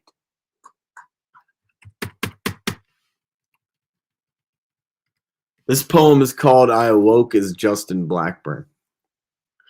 I awoke as Justin Blackburn without a clue of Justin Blackburn. Who is he? Do you know? Some reason somebody named me Justin Blackburn without even asking me Justin Blackburn. Am I really just a Justin Blackburn? What the fuck is a Justin Blackburn? Is Justin Blackburn writing this poem, but not the original newborn Justin Blackburn, the Justin of now wearing short green shorts, but not the tomorrow Justin Blackburn who will wake up and edit this poem, I Woke Up as Justin Blackburn? Who the fuck created Justin Blackburn? How did Justin Blackburn get here? Where did Justin Blackburn come from? How the fuck does he have eyes? Why the fuck is he a he? Did God create Justin Blackburn? Did God tell Justin Blackburn's parents what to name it? So who is he? God or Justin Blackburn or both? Fuck. Justin is having an existential panic attack. Justin is having a fucking ego death. Justin ate too many weed brownies. Somebody needs to wake this Justin Blackburn motherfucker the fuck up. Where are you, God? Who are you, Justin Blackburn? This is called On Trying to Figure Out Who You Are in America. It's an eagle told she's a chicken. A flower taught to worship a church, a star made to believe it is far away. It's a present moment thinking in the past, drunk, not sipping from their own soul, an adult beating a child. It's a scar that never needed healing, a sky full of bruises of battered women, a death on Christmas morning. It's falling in love with your own dick, yet punished every time you touch it. A god not believing in a goddess. It's knowing the secret of life, yet no one wanting to fuck you. An ocean jealous of a swimming pool. It's jerking off to porn while your soulmate waits naked in your bed. It's an eternal love believing it is limited. I'm going to do one more, and then I'm going to do a song. Because I have a story about a song. But it'll just be me playing a song on the computer that's my song, and I'll sing along to it. This is a poem. This is a funny poem. I wrote this. I was living at Western Carolina campus. A buddy of mine had this is when I was in my 20s. And I'm in my 150s now, so it was about 130 years ago. And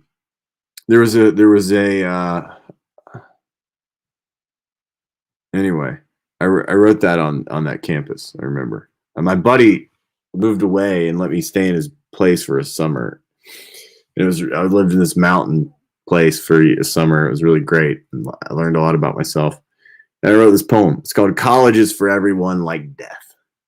College is for everyone like death. Students crawl across campus, searching for success as it flows in and out of their breath.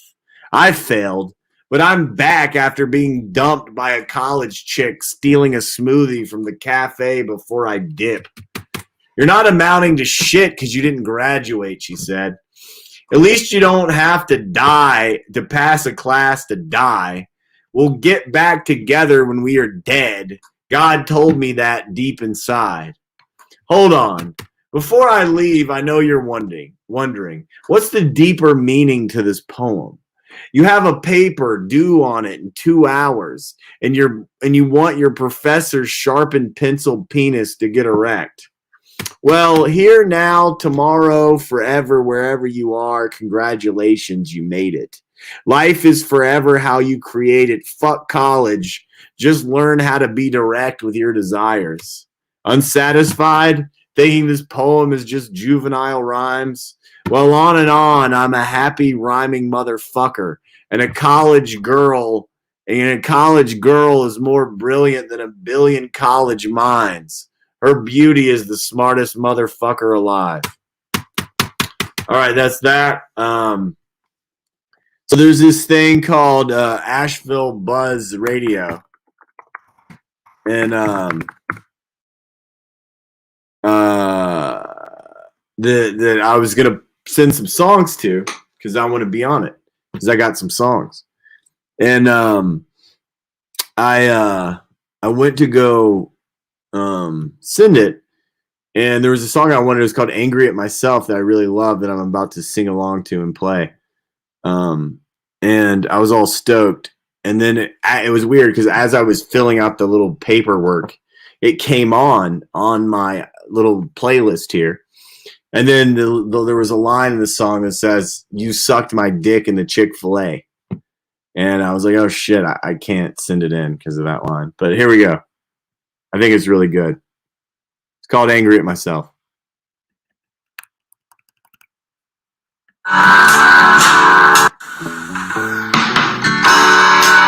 I'll interpret a dance too to make it more fun.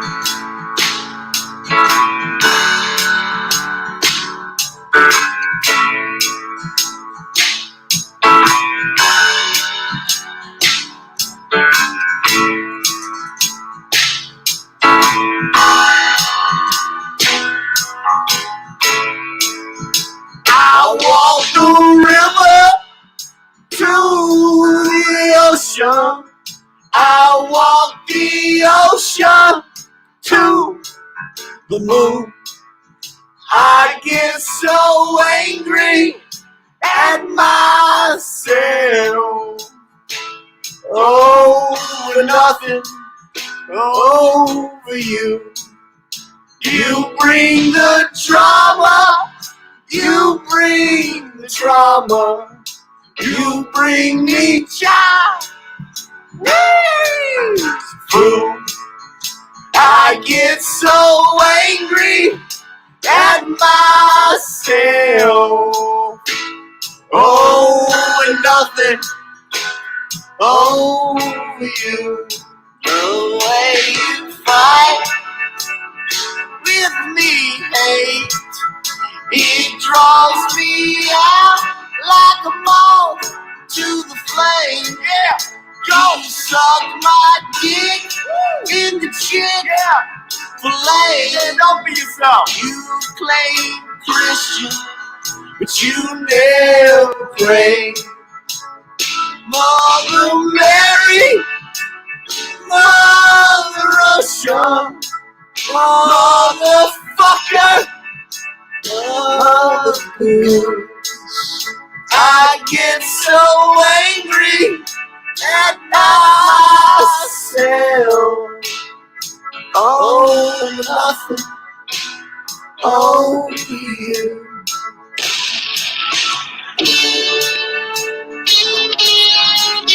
Now, I just want to thank all y'all for coming out tonight and enjoying the band. Let's be honest. We've lied to ourselves for too long now. It's time we wake up and make the truth the most important part of our day. I believe in you. I believe in you all.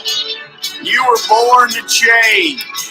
Embrace the love that shines the brightest in the change.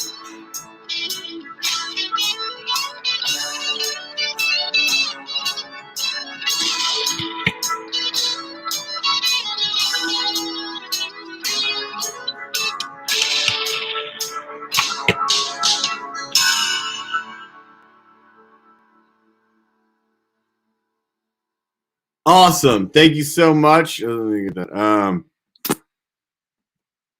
I hope you're doing amazing. Everybody out there, much love and respect to you all. Hope you're really feeling good about yourself. Really believing in your beauty. And thank you all for performing so much. I saw some things post up. Rachel said some really nice things. I really appreciate that. Said I had a beautiful voice, which I've honestly never been told that. So that was very nice. It's the first time I've ever heard that with me. That was great. But I do want to say that Patrick Doyle, this incredible producer in town, if you ever want to make something, look him up.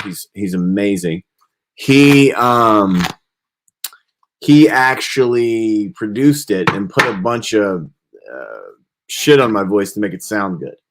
If it does sound good. So he's the reason. I don't really know how to sing at all. But yeah, I really appreciate that because that was the first time I've ever heard that I have a beautiful voice. So thank you. And that's from my album Unlearning White America, and I'll post it in the thing if you want to hear more of it or you just want to hear that song again. Much love to you all. Hope you have a great night. Oh, there it is. Unlearning White America. And that's the last song on there. It's called Angry at Myself.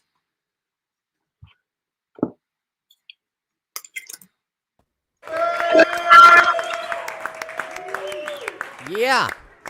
Thank you, Justin. Appreciate it. Very good stuff, man. You do have a beautiful voice. Yeah. Really? Thank you. I've never been told that. Yeah. Wow. I had a friend. It's funny. I had a friend. We were doing an open mic together when I was 16 or 17 years old because we were doing this band. Mm-hmm. And before we went on, he fucking attacked me, right? He's like, your fucking voice sucks and you suck and we're going to sound like shit, and just like really ripped into me. And that was like, I was like, damn, I like interpret that as like, I have a shitty voice, right? Yeah. And I just always kind of kept that story around that I can't sing. Yeah. From him, like kind of flip, because I didn't really know anything about singing. I was just like, he played guitar and I wanted to write songs. Yeah. So, but yeah, and then he kind of just told me that all the time because we were in a band together. Well, it's interesting how really, that early stuff shapes us, you know. Exactly. You know, maybe it's just, you know, maybe if you'd had some encouragement, you know. Exactly. Maybe if you'd have flipped out in a positive way, like you got some more the greatest, constructive criticism. You know? yeah, you got the greatest voice I've ever heard. You know. Yeah. Maybe I would have thought. And then after that, I just tried to sound like Jim Morrison because I was a huge Doors fan. Right. So then I ripped off Jim Morrison for a while. But yeah, that was a cool thing. It was a funny thing today where I was like, that line, I just kind of, there's a line in there that says he sucked my dick into Chick-fil-A. It just kind of came out and I just kept it in there because like, it just sounded, it doesn't really make any sense, but it just, and like, like the band. It fits, yeah. It kind of fit, how like the band is really like, the night they drove all day. Because Matt Cawthron from Elvis Presley actually made the music to that. Oh yeah, So I love Elvis Presley. Yeah, I love Elvis Presley, one of my favorite bands of all time. But he actually made all the music to that.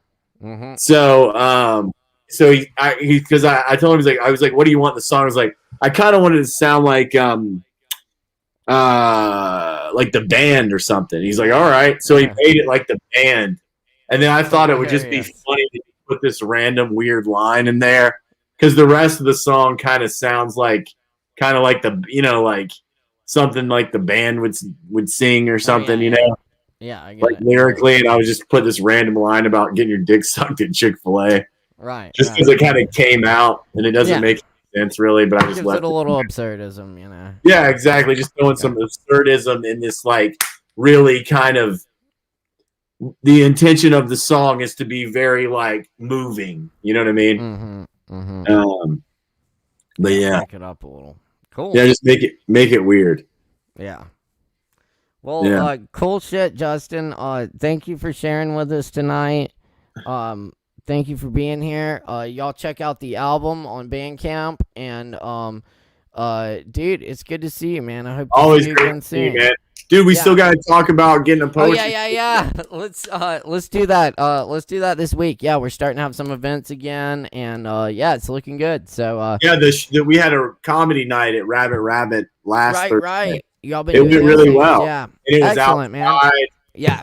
Yep. And it's so Very much good. space there where everybody can social distance, and it was a really great time, and everybody was very stoked. You know what I mean? Oh yeah. Totally. So yeah, man, thank you so much. Y'all have a great one. Appreciate you. Absolutely. I'll talk to you soon, Justin. Take care, man. You Y'all too. give it up for Justin Blackburn. Yeah, very good. Thanks, Justin. Cool. We're doing it. All right. Very good. Cool.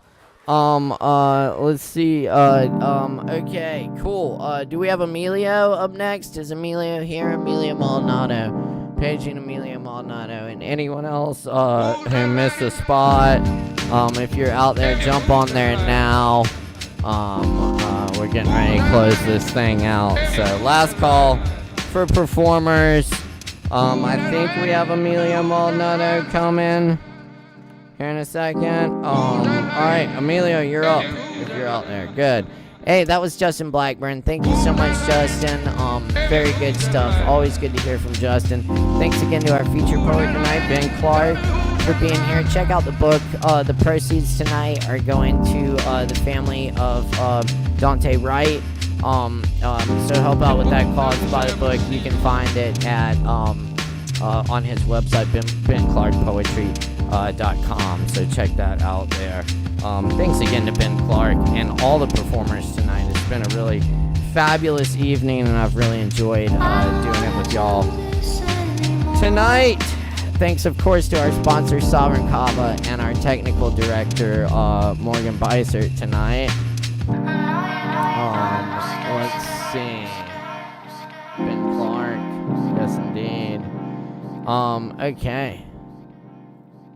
Let's see. We got Amelia.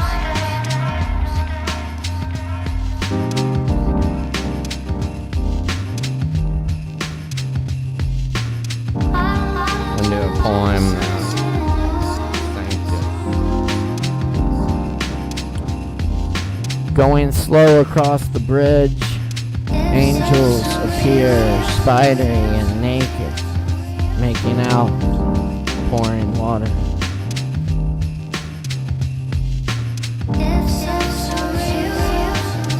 I disappear into unmarked bars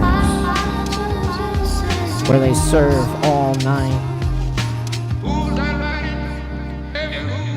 I drink deep sips of whiskey made of water from an ancient spring. When extinct birds sang and the stars were different, the water has changed. I sit on a bar stool, teeter and lament its passing, grateful for something. Give the bartender everything I have.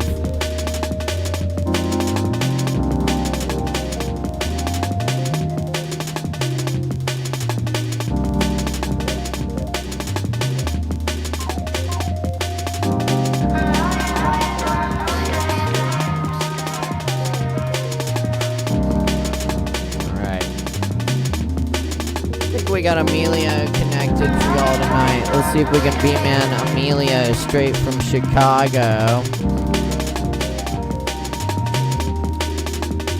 Life is good. Hold on.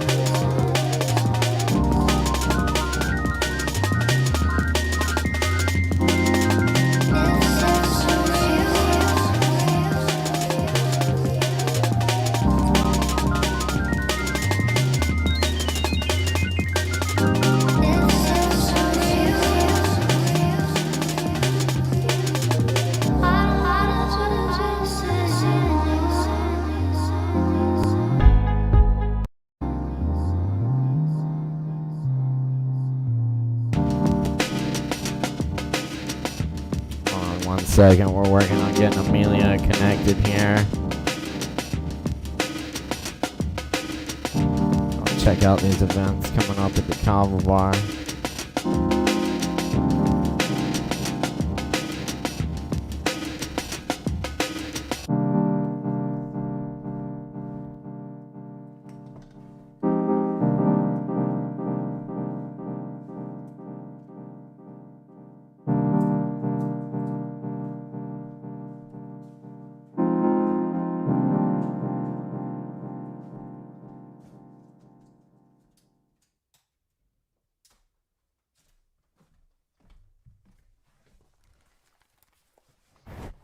Well, sorry about that, folks. We had a slight technical difficulty of a highly technical nature there. So, anyway, we're live here from Asheville, and I think we do have Emilio Maldonado connected here. So we're gonna beam him in now live from Chicago. Y'all got to make a whole bunch of noise though. Give it up, Emilio Maldonado, y'all.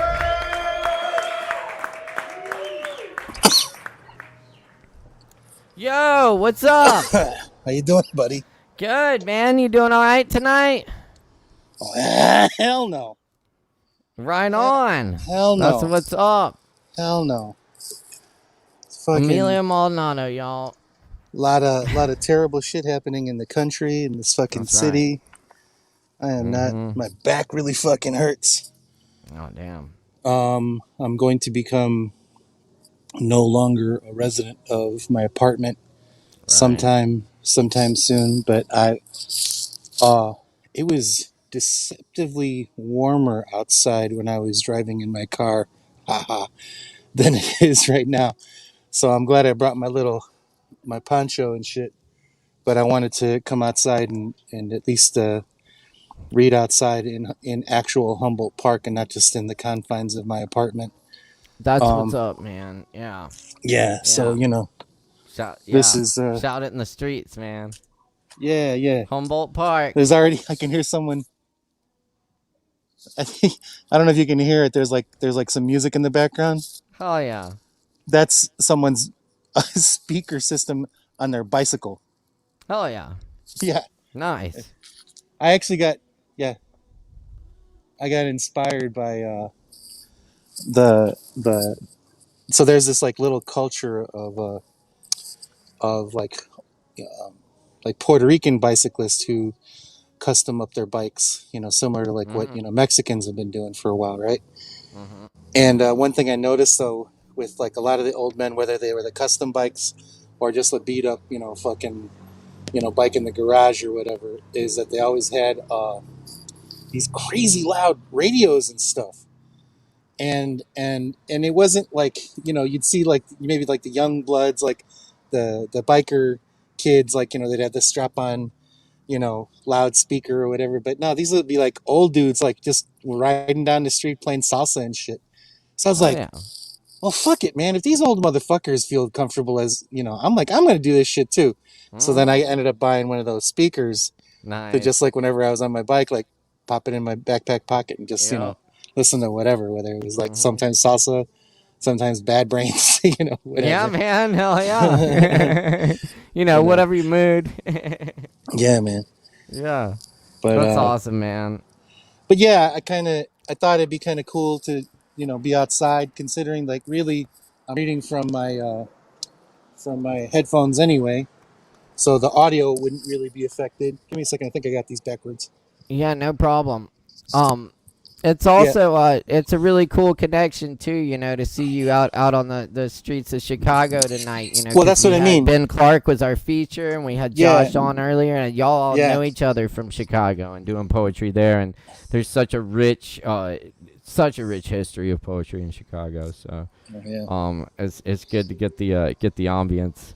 It's too bad that the sky is cloudy, because I was going to try to give you a taste of the like a little bit of the skyline you can make out sometimes, like really early in the morning on a really like clear night.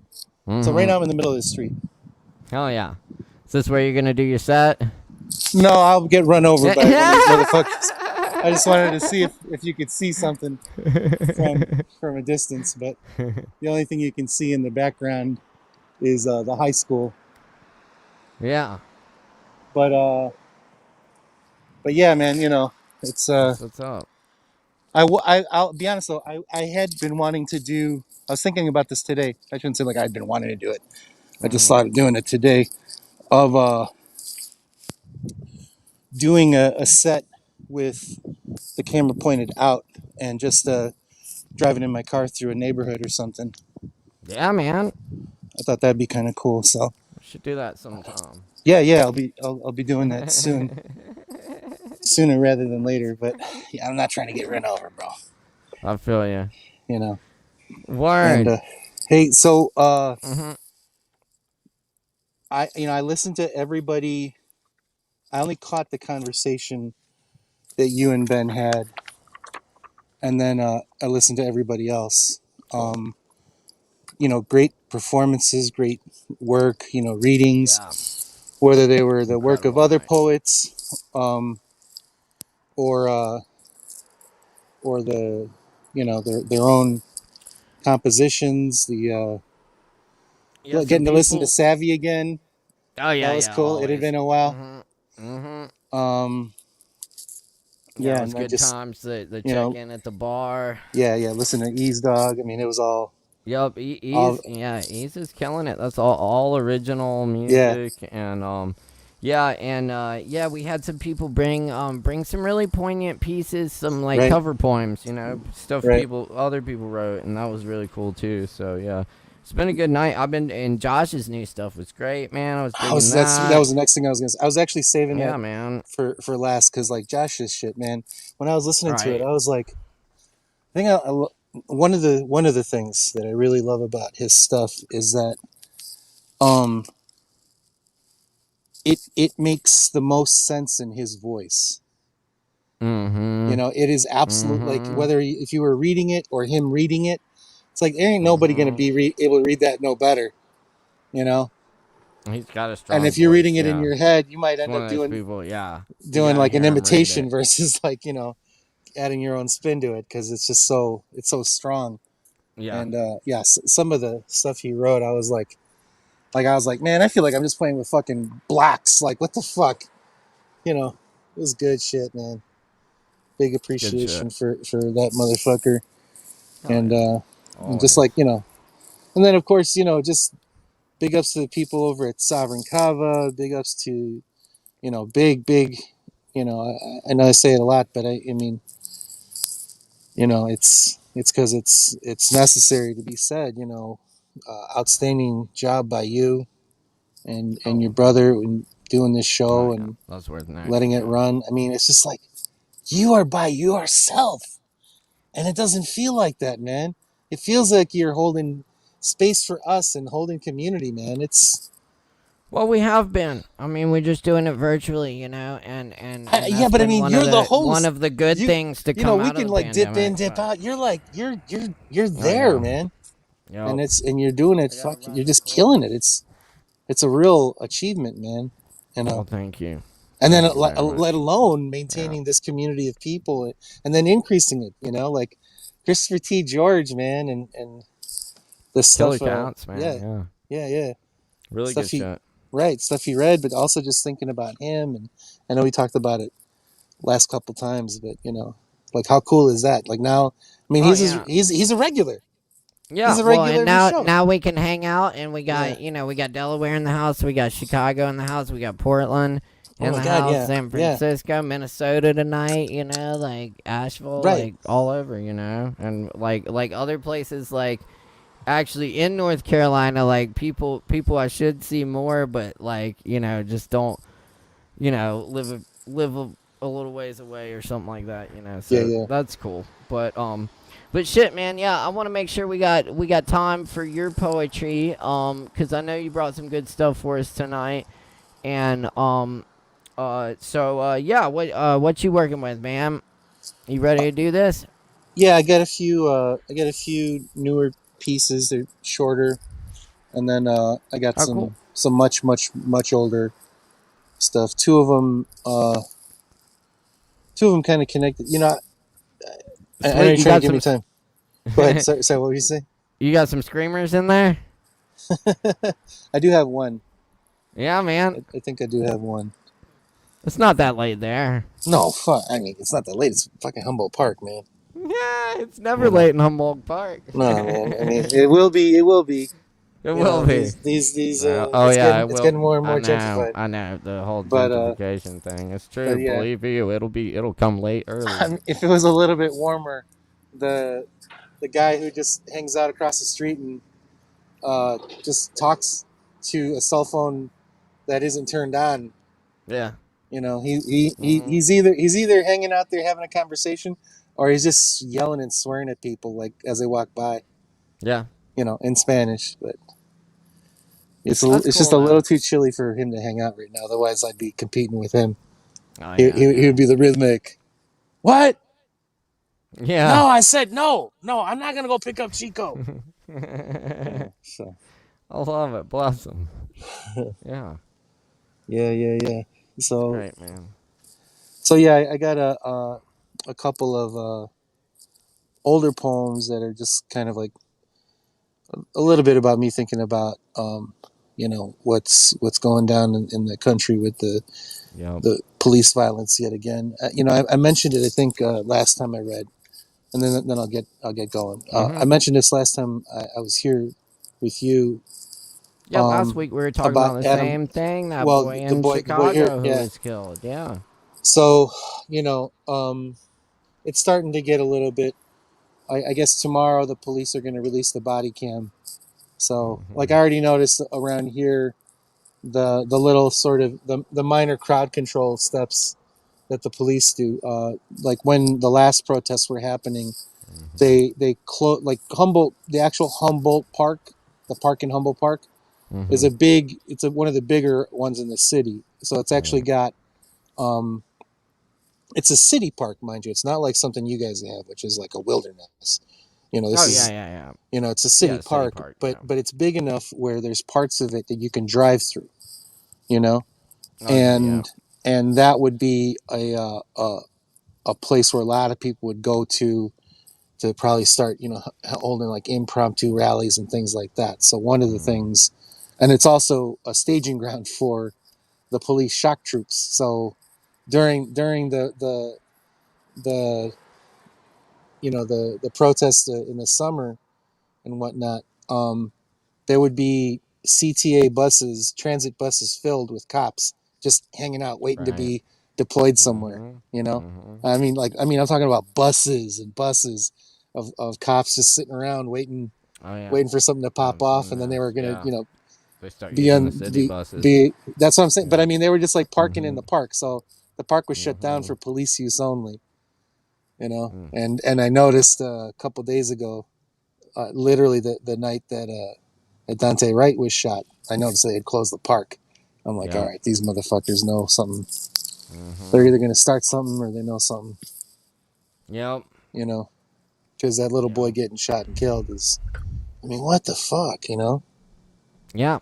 I mean, you can only do this for so long before people are out in the streets. And this is one thing I wanted to say to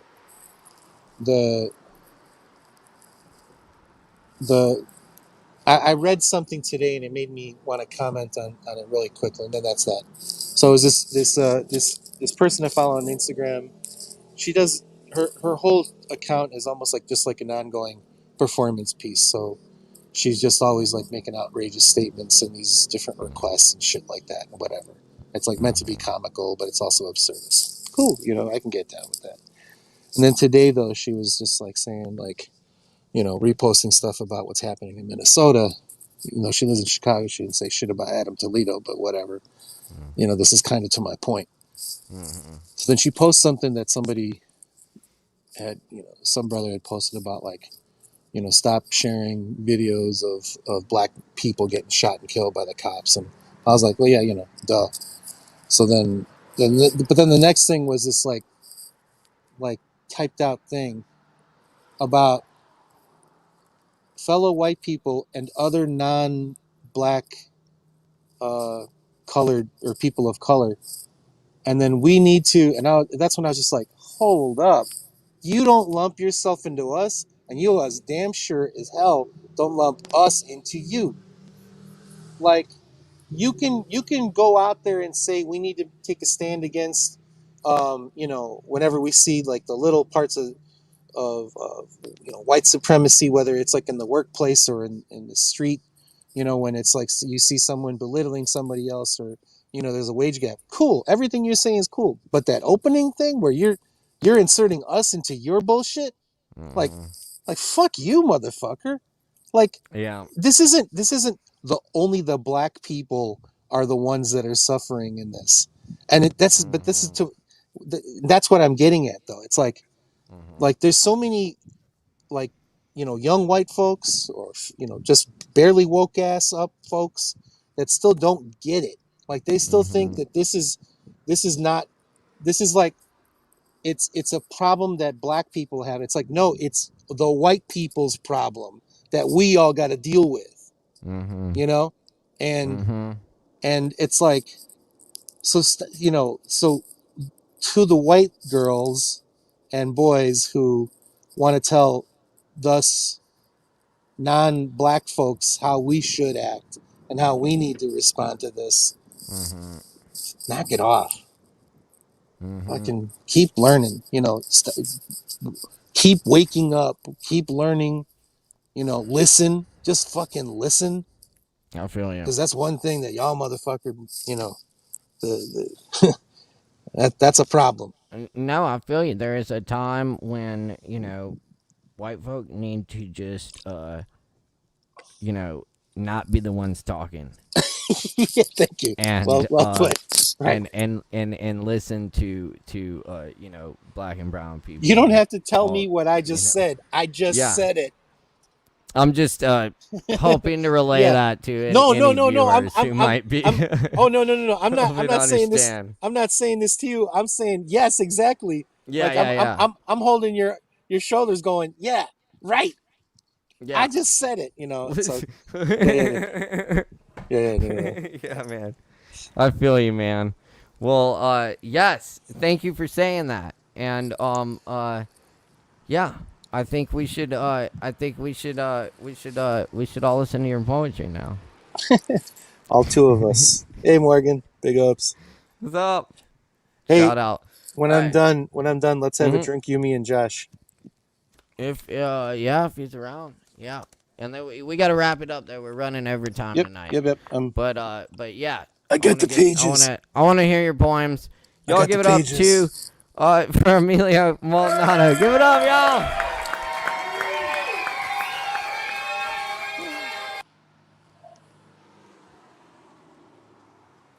All right. Click, click. I see the click, click, click, click. Handcuffs open and close, putting me in my place, taunting me with their power over me. I hear the click, click, click, click. Loading the shell, 12-gauge murmur awakens my mortality. I feel the click, click, click, click. Windows close, doors lock. I see the sun in people. Pain of being shut out. Click, click, click, click.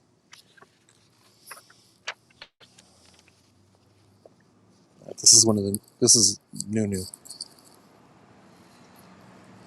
For Taylor, you're the world champ of country slinkiness. Your nonstop summer. All the nymphs of water look forward to you bringing a bottle, taking a dip, or a splash. The sands, rocks, and logs lay odds and jockey for what they think will be where you stroll hop. Stop, drop, shut them down, open up shop. It's so close, so distant, right at hand. Memories in miles, paths and stairs. The bare feet years last longer for some. Lamb on the dash, poke out the window. The road, the get ready, the hurry up and wait. Gas, shit, piss, toke, burn, fly.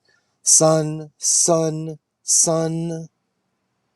Time to clock in, clock out.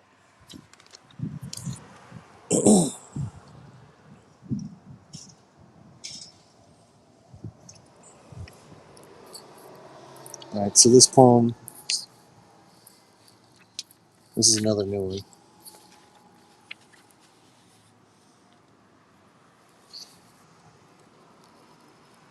Had to interrupt your gloomy morning with this fierce ass reminder of what nights are also like in Chicago, or at least used to be. Backyards and three flats, danky ass, shady as fuck clubs with broken bathroom doors. Take you a full 10 minutes to see if you sober. Don't give a fuck if you not. Drap and sweat. Everybody in worship or on the prowl for dick, for pussy, or both. Worshipful predation. Predatory worship. Todos ulterior motivating the hell out the night. People shouting, hell yeah. Or, ooh, damn. Who gone dare to be tired if it ain't even 3 a.m.?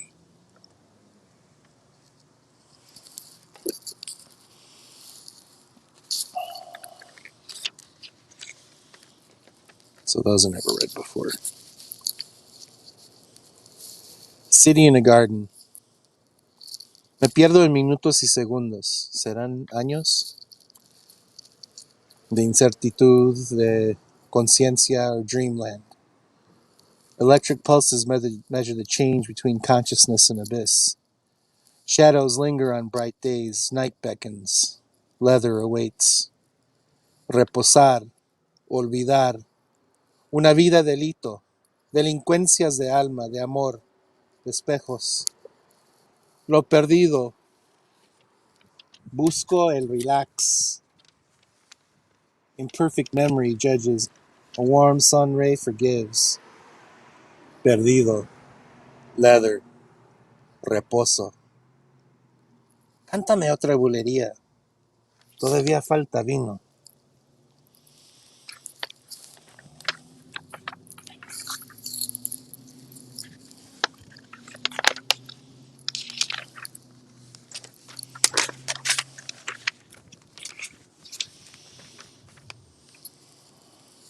I hear gunfire and slam doors before I fall asleep.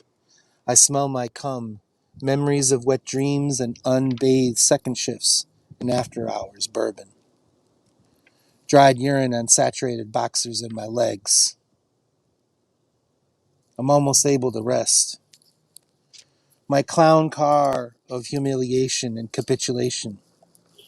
Like doo-wop oldies, playing songs of love and bravado, other older ways are forgotten or dabbled in and ruined by white folks and monetizers. I've got so much trouble on my mind, refuse to lose. All I want is a Pepsi. You're the one who's crazy. Institution. And I come away with a different point of view.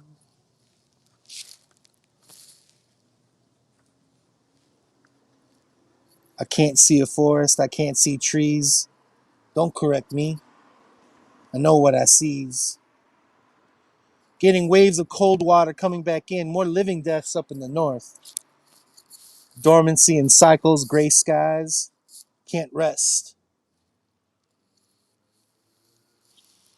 Rotten teeth stink. Don't kiss deeply. Broken dick don't fuck, even with whiskey. Who can afford dignity? It sees classic movies of heroism and cleanliness. Here there's filth and heat.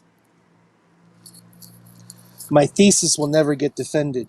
I parked my car on a sidewalk. I limp now. How much more of this? How much more of this? How much for all of this?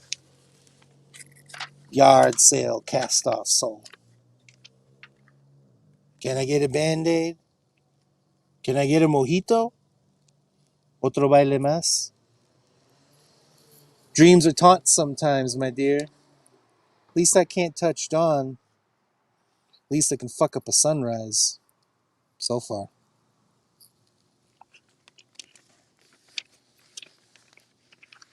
So this is one of the other old ones. Guess it's more in response to the story I told you than what's going on right now. It's like, for those of you who don't realize, it ain't we two. Penitentiary, cornfields, railroad tracks, river Styx vibe. Be falling into hell. Visiting Nino, Youngblood, paying for his crimes, paying for mine. Nutsack check. Strip search. Regular. Same with Joaquin with Nino, another native son. Pobrecito, don't feel sorry. Fuck their own. Damn me, curse us. Words of hope, listen to stupidity, anger, ignorance. Listen to less than a man, an angel fallen. A man used to be here. Puto. Push it along. Words empty, words hopeful fall dead on his ears. Used to be a man, almost was a man. Que tragedia. How sorry. Wasted on shit. Wasted my time. My wish? My wish got dissed, ignored. Did he ever wish? Why was he so scared? Pendejo. Idiota. La vida que rechazaste. You broke my heart. All right, so this will be the last one. Give me one quick sec. I will be right back.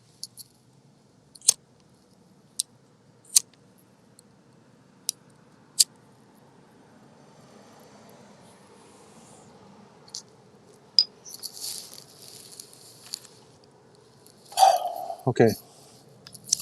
This is the screamer. All right. Borinquen. Se cerró el Borinquen. El Borinquen está cerrado. ¿Hasta el yunque me lo van a cerrar? Ya me quitaron el Surgeon de Fades, me quitan el sabor del lechón. El Borinquen está cerrado. Se cerró el Borinquen. ¿Qué tragedia estamos esperando? Como siempre en el bus de la California, que nunca llegue cuando debe. Ídolos falsos, internet falsos. El Borinquen está cerrado. ¿Qué nos pasa, Humboldt Park? Los vendidos están ganando, han ganado. ¿Qué más nos queda? Espérame. Policías falsas. Los perros corren en las calles, los cerdos protegen para otros esquinas y banquetas. ¿Dónde compraba mi lata de Miller Lite para $1? Se ha hecho unas donas de lujo majadera para gente de ojo redondo, pelón y sin vergüenza. En lugar de la bodega de manteca y de la botánica, llegan smoothies y un bar y grill. Que no conoce a risa profunda, no sabe cómo batallar, no toleran mi fastidio. La gente ya no trabaja, está aquí de servicio. Se cerró el Borinquen. El Borinquen está cerrado. Un taller de mecánica donde mataron a un joven y ni siquiera una ofrenda existe. Está haciendo otro condominiazo que no aguanto y no los invité. Este frío, este cambio de clima, el climate change en abril, es un castigo de los sins y las violaciones contra la tierra. Pero también, este es un castigo que se ha mandado a nuestra gente por tolerar el gabacho, el backpack. Estos huevones de cultura que nomás saben 5 de mayo, pero no saben lo que pasa en mis historias, ni las de ellos mismos. Hablando de déspotas cuando ellos mismos son los terroristas de todo el mundo. Se quitó la lavandería, el laundromat, y me ponen otra cafetera que quebrará en 6 meses porque no es suficiente trendy. Caminan en nuestras calles con su pelo rubio, sin vergüenzas con sus perros con colas altas, sin vergüenza, haciéndonos pasar por otro lado de la calle, de la ciudad, con sus juguetes, disfrutando de mi vida, de nuestras vidas. Se cerró el Borinquen. El Borinquen está cerrado.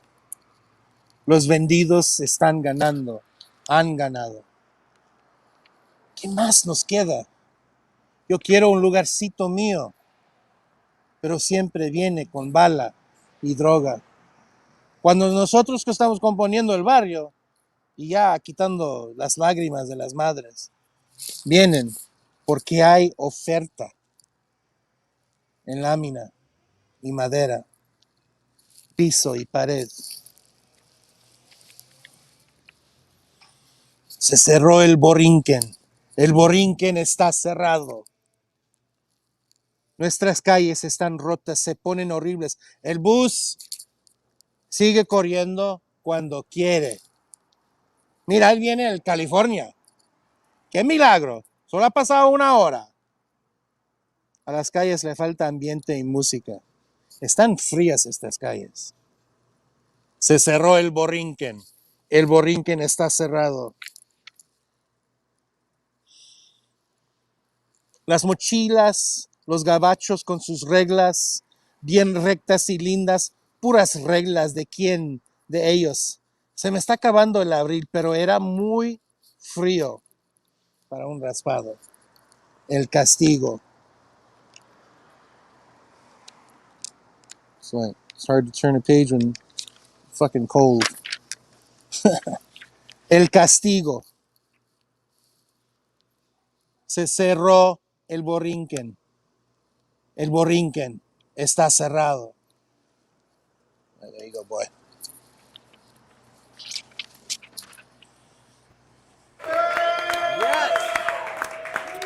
That's Emilio Maldonado, y'all. Thank you so much, Emilio. Shit, man. Good stuff. Good stuff. Yeah.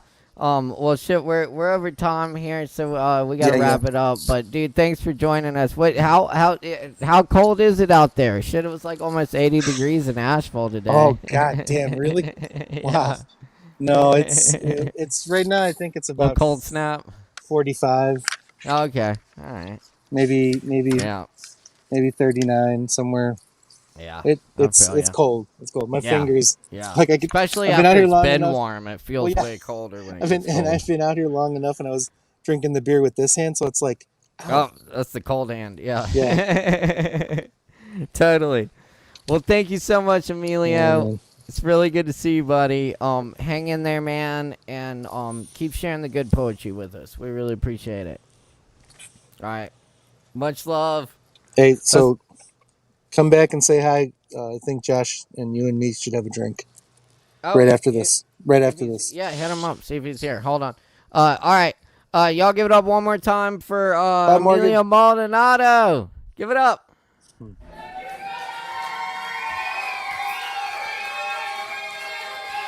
All right.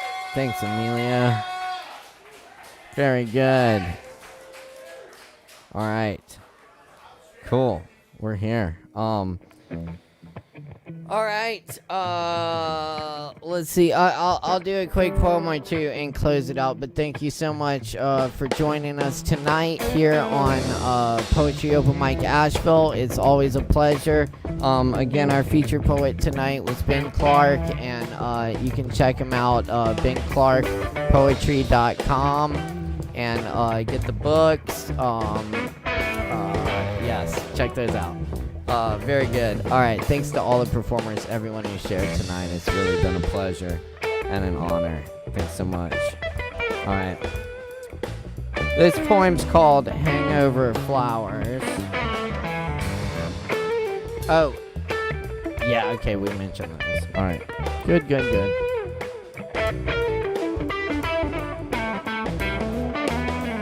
Light from the stained glass windows enters my soda fountain, machine gun matrimony, chemical bottles breathe in the certain night musk around 3 a.m., slow conversation. Danger, night bar fight by the back refrigerator, late beat prison, spent rope prison when I meant to write freedom.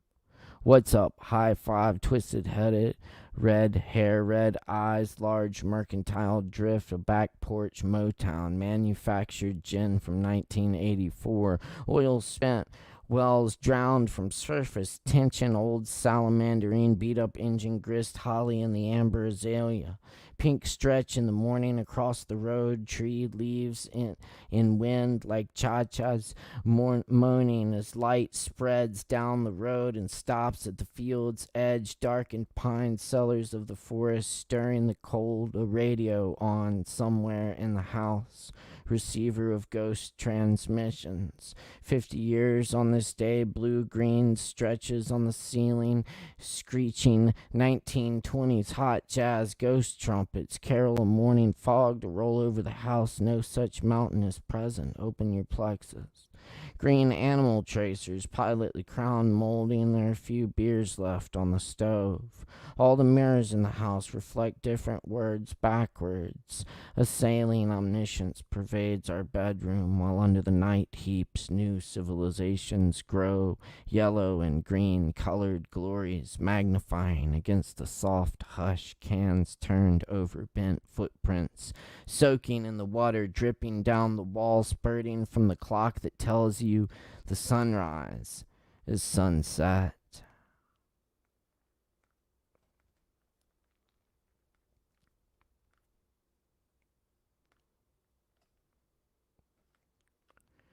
And this one's called Trumpet Laughter.